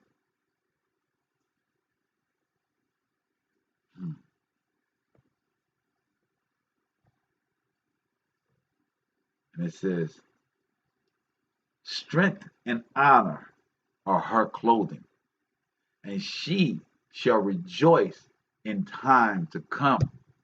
She opened her mouth with wisdom, and in her tongue is the law of kindness.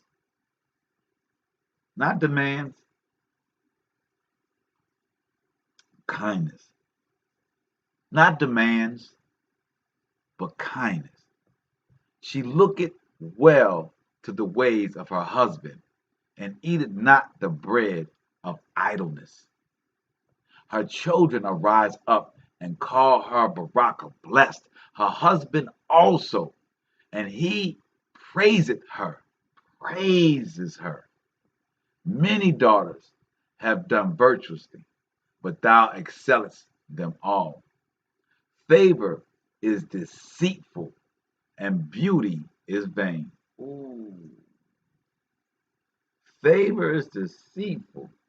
That's interesting for them to slide that right in there. When we're talking about this praise, we just came out of praising her. And then it comes and says, favor is deceitful and beauty is in vain. So the Most High is coming right back and saying, don't get caught up on the words. Don't forget about the job. And don't forget that the true reward is me. And don't forget that everybody that gives you these showering words or showering jewels or does any of those things has been done through me because I find you worthy.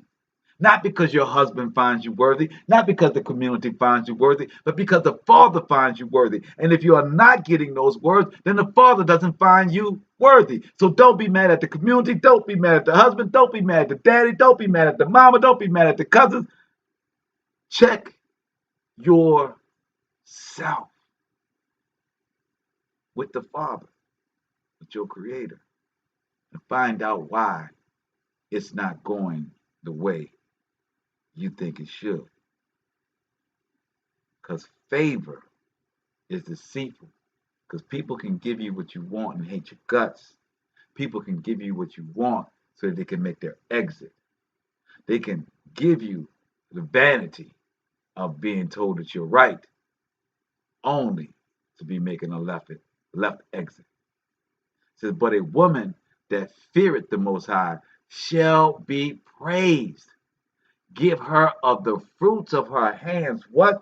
So all that doing that she's doing, the Most High says, I'm gonna guarantee that she's gonna get that off her hands. She's gonna reap the fruit. She's gonna harvest. Let her own works praise her in the gates. So now it said that the man was gonna praise her in the gates, but now it comes back in the end and says, nah, her works is what's gonna praise her in the gates. Not even her husband can praise her enough. Not even her husband can give her the due praise that the Most High is going to give. The Most High is going to make it to where everyone that's around her is giving praise. You get it? It says everyone.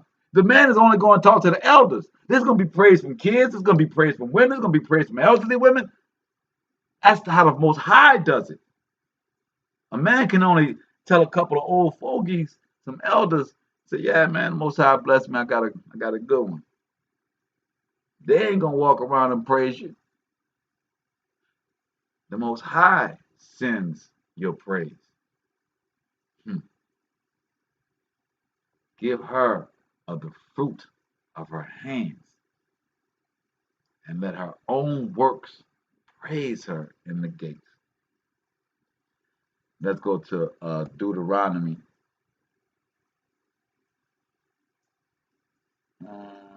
No, Proverbs 2.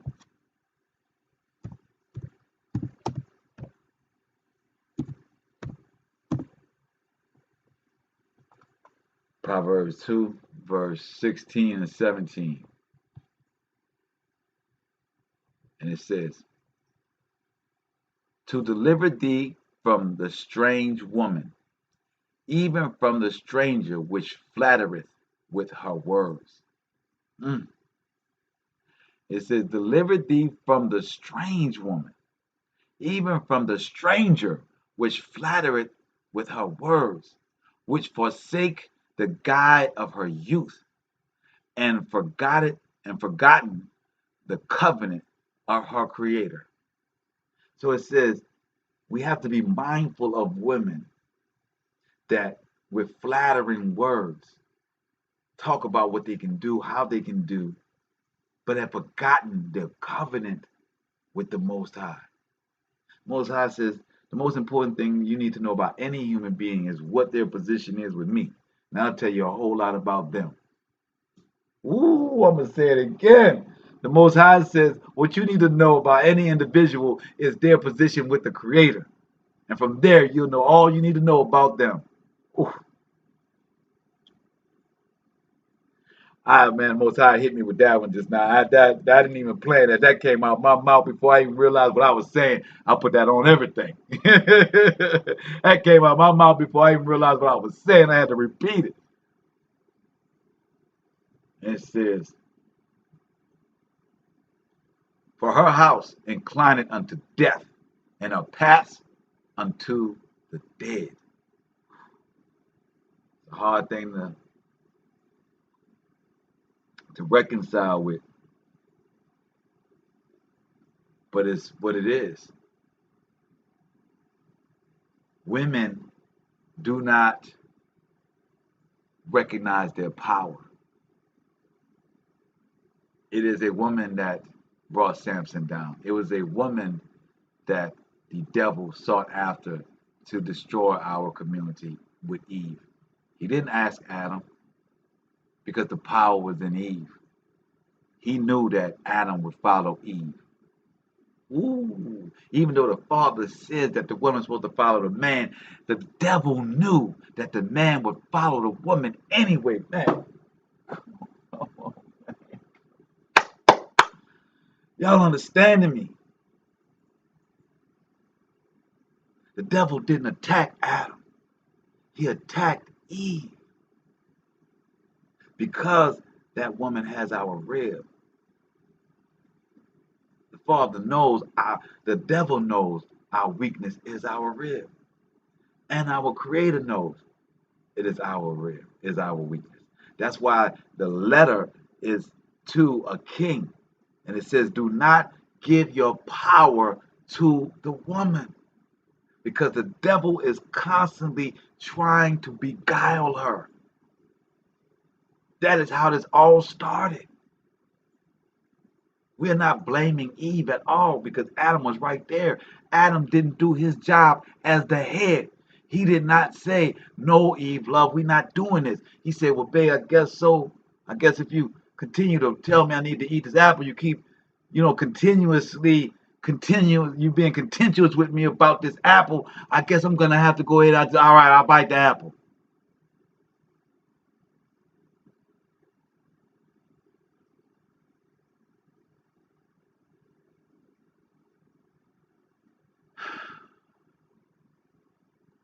For a house inclineth unto death, and her paths unto the dead.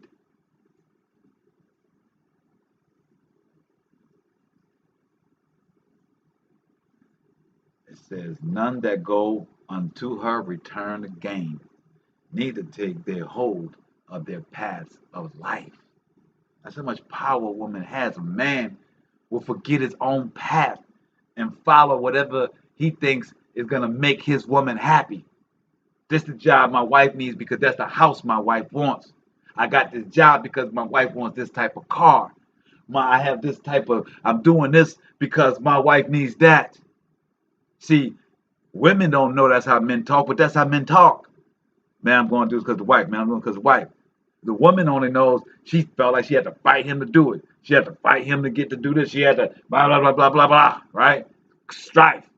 She don't know. He up there telling everybody, yeah, I'm going to take care of this thing for my wife. I got to do this, even if you don't want to. His path is her path. That's why the Father tells us to choose wisely. That you need to find a woman that is not contentious, that is more precious than rubies, that has wisdom, that speaks wisdom. Just because if not, then our paths is to death, and you won't ever leave. You'll just be there with her. 20 years, 30 years saying, man, I should have said something. I should have put my foot down here. Man, I should have left. Not leaving because the society tells you what? That you're not supposed to?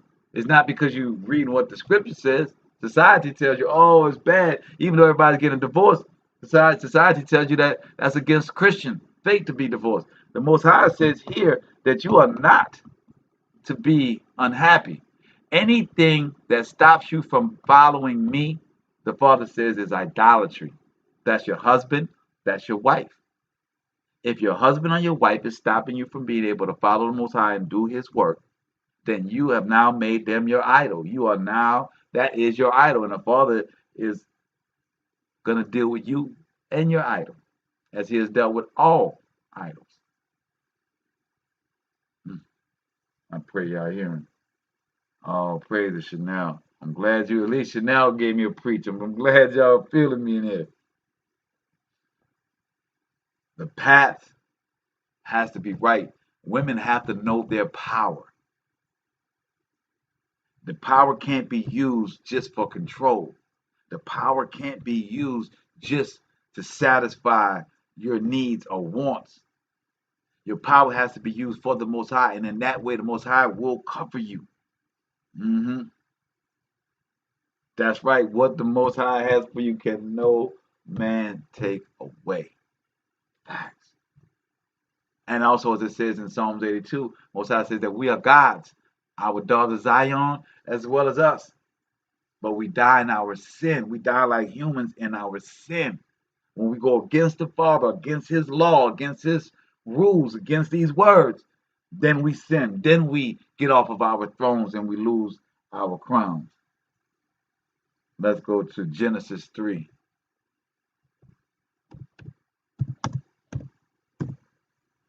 Verse 16.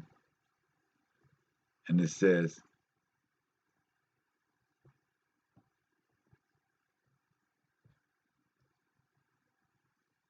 unto the woman he said, I will greatly multiply thy sorrow and thy conception.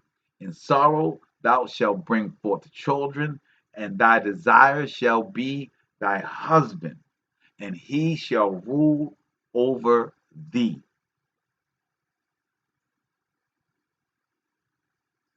Now, we all got punished in Genesis for this apple. But and as I hear many women ask the question of why is this way, well, why the man is the head, I give you Genesis 3:16. It may not be something that you want to hear, it may not be something that you're okay with, but it is what the Father says.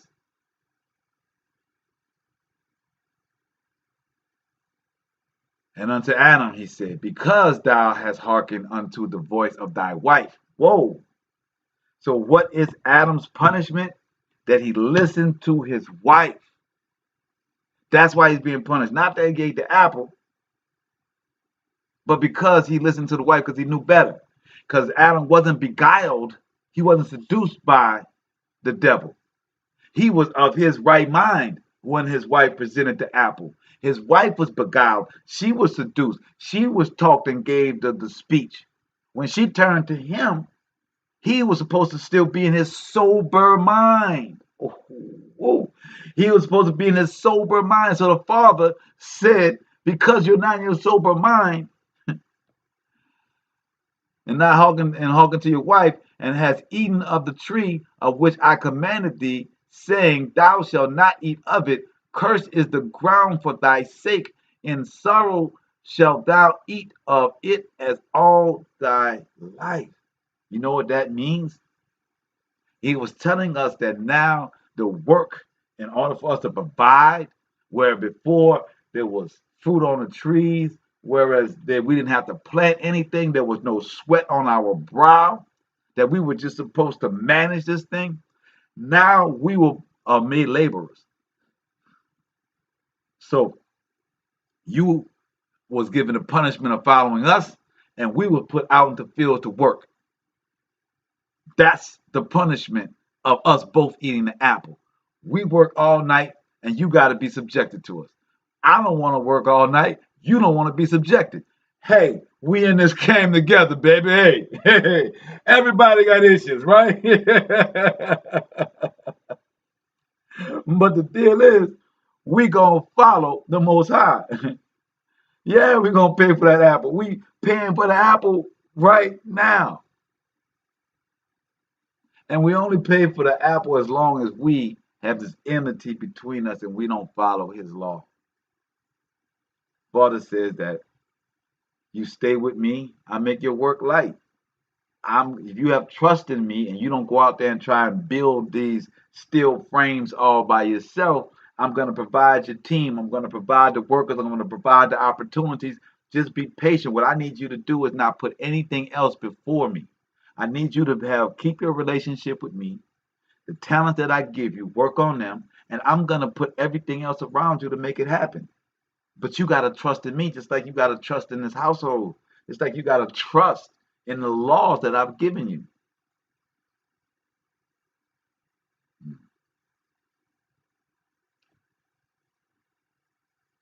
Go to James chapter 4.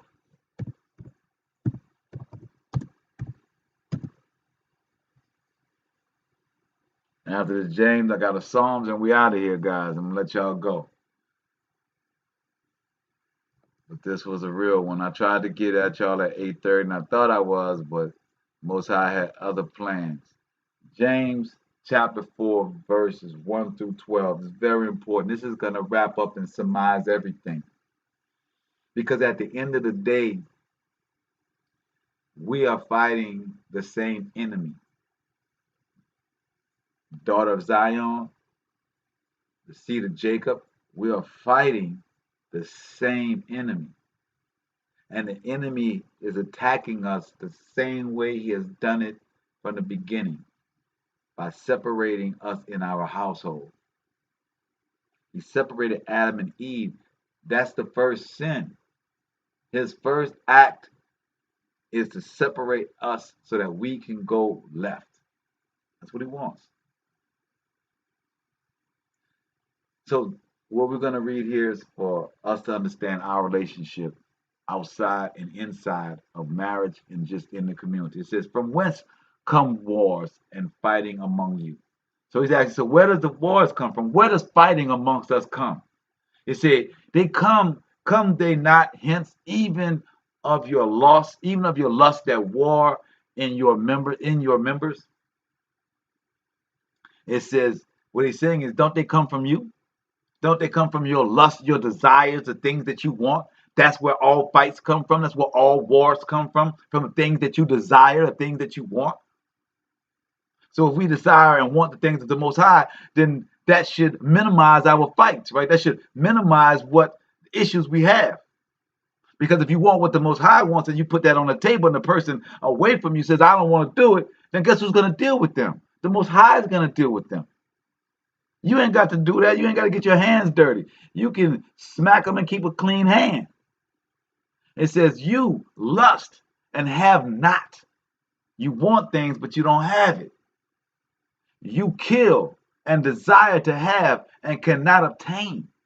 You fight in war, yet you have not because you ask not. So the Most High said, you're doing all these things. You're running around doing, but you ain't asking me. All you're doing is bringing you nothing but strife, fights, and arguments and wars. That's all your doings are doing because you haven't sat back and trusted me to do it. You asked me, but then you went to try and obtain it yourself. Because that's what you're used to, doing it yourself. Well, maybe that's what the Most High is trying to teach you. Maybe that's the thing he's trying to say, to give it up and give it to him, to stop doing it yourself. I put the word maybe that's what he wants. No, I'm pretty sure that's what he wants. Yeah. It says, you ask and receive not because you ask amiss. You ask in error. The thing that you're asking for. That's what I just told you, Jeanette, with the double tongue, the double-mindedness, right? That you may consume it upon your lust. It's saying here that you ask for things that adds to your lustful things that you want, your desires of this world. Say, you adulterers, you adulteresses. Now, it said, know you not that the friendship of the world is enmity with the Most High? Don't you understand that wanting the things or the images or to look like the world or to be of the world is having hate against the Most High? Whosoever therefore will be a friend of the world is an enemy of the Most High. I mean, that's clear. It says, you want to know why you're having fights inside your wife and husband relationship? You want to know why you're having fights in between your sisters and your family and your co-workers? And it's because of everybody's lusts, their desires for wanting what they want and not caring about what anybody else wants, but more importantly, not caring what the Most High wants and not caring about his time, not respecting his order, but saying that your needs or your desires are superseding the Most High's order because the Most High is not standing right in front of you because he just got words here. He doesn't have a physical person standing in front of you saying, this is what I want. You think you can negotiate with it? Maybe. I don't think it's going to work out well, but maybe. It says, do you think that the scripture is said in vain? Ooh, James said, wait, do you think that all these words was written just because we ain't had nothing else to do? You think, oh man, we looked around, we saw we had some paper, we had some ink. You know what? Let's just write this down. The hell? What could go wrong? what could go wrong? A man says, do you think these scriptures are said in vain?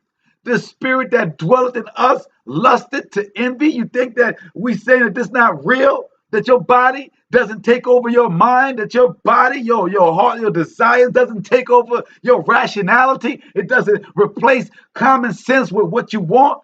You think that doesn't happen? It says, but he giveth more grace, the Most High. Wherefore he says, the Most High resisteth the proud, but giveth grace unto the humble. Ooh. The Most High said, I'm not even going to hold it with you. I'm going to let you know who I'm taking care of. If you ain't humble with it, if your words ain't sounding humble, I'm not giving it to you. You can keep on talking how you want to talk. You can drop tears. You can scream. You can grab guns. You can grab knives. I ain't giving it to you if you ain't coming at me humble. Wow.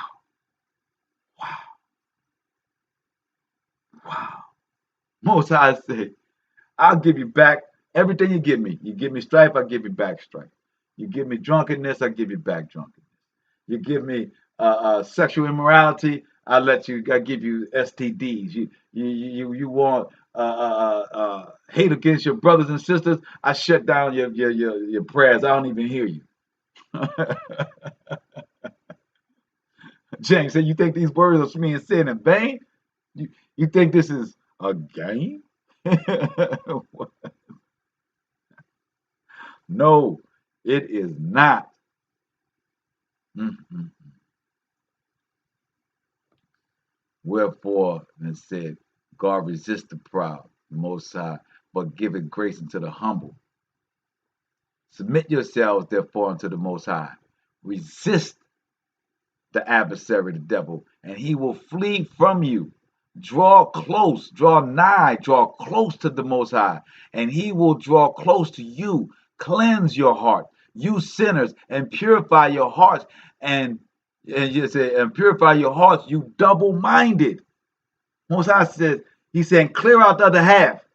He's saying, clear out your mind, you sinners. Either stay with me, be positive, know that I got you, know that that your prayers are only momentarily from being answered.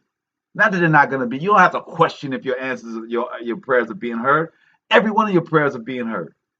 Do you have the patience to let them come to fruition, into reality, into the physical? That's the only question. Do you still trust in the Most High? Do you have a time limit on the Most High? All right, Most High, if you don't answer this in a week, then I'm gonna have to go and do what I got to do, partner, because I can't be waiting on you. All that, right? Now, Most High said, quit with that double-mindedness. Cleanse your mind of that negativity. Cleanse your mind of doubt. Cleanse your mind of self-esteem issues. I got you. Stand on it. And then you'll see it happen. Then your self-esteem will build. If you just stand and watch me work, just trust and let me do the work, you will have more faith. That's how faith is built. You got to first let go and let him do it. Be afflicted. It says for the double-minded, be afflicted and mourn and weep. So it's telling you, the afflicted, you're gonna have problems. You're gonna be upset about it. You're gonna scream all night for your joy, for people to respect you, and you still gonna be upset. You still gonna be mourning. You still gonna be weeping. You may win the argument. You may have everybody in the house or everybody at the job or everybody on the location all upset, but you still gonna be upset too.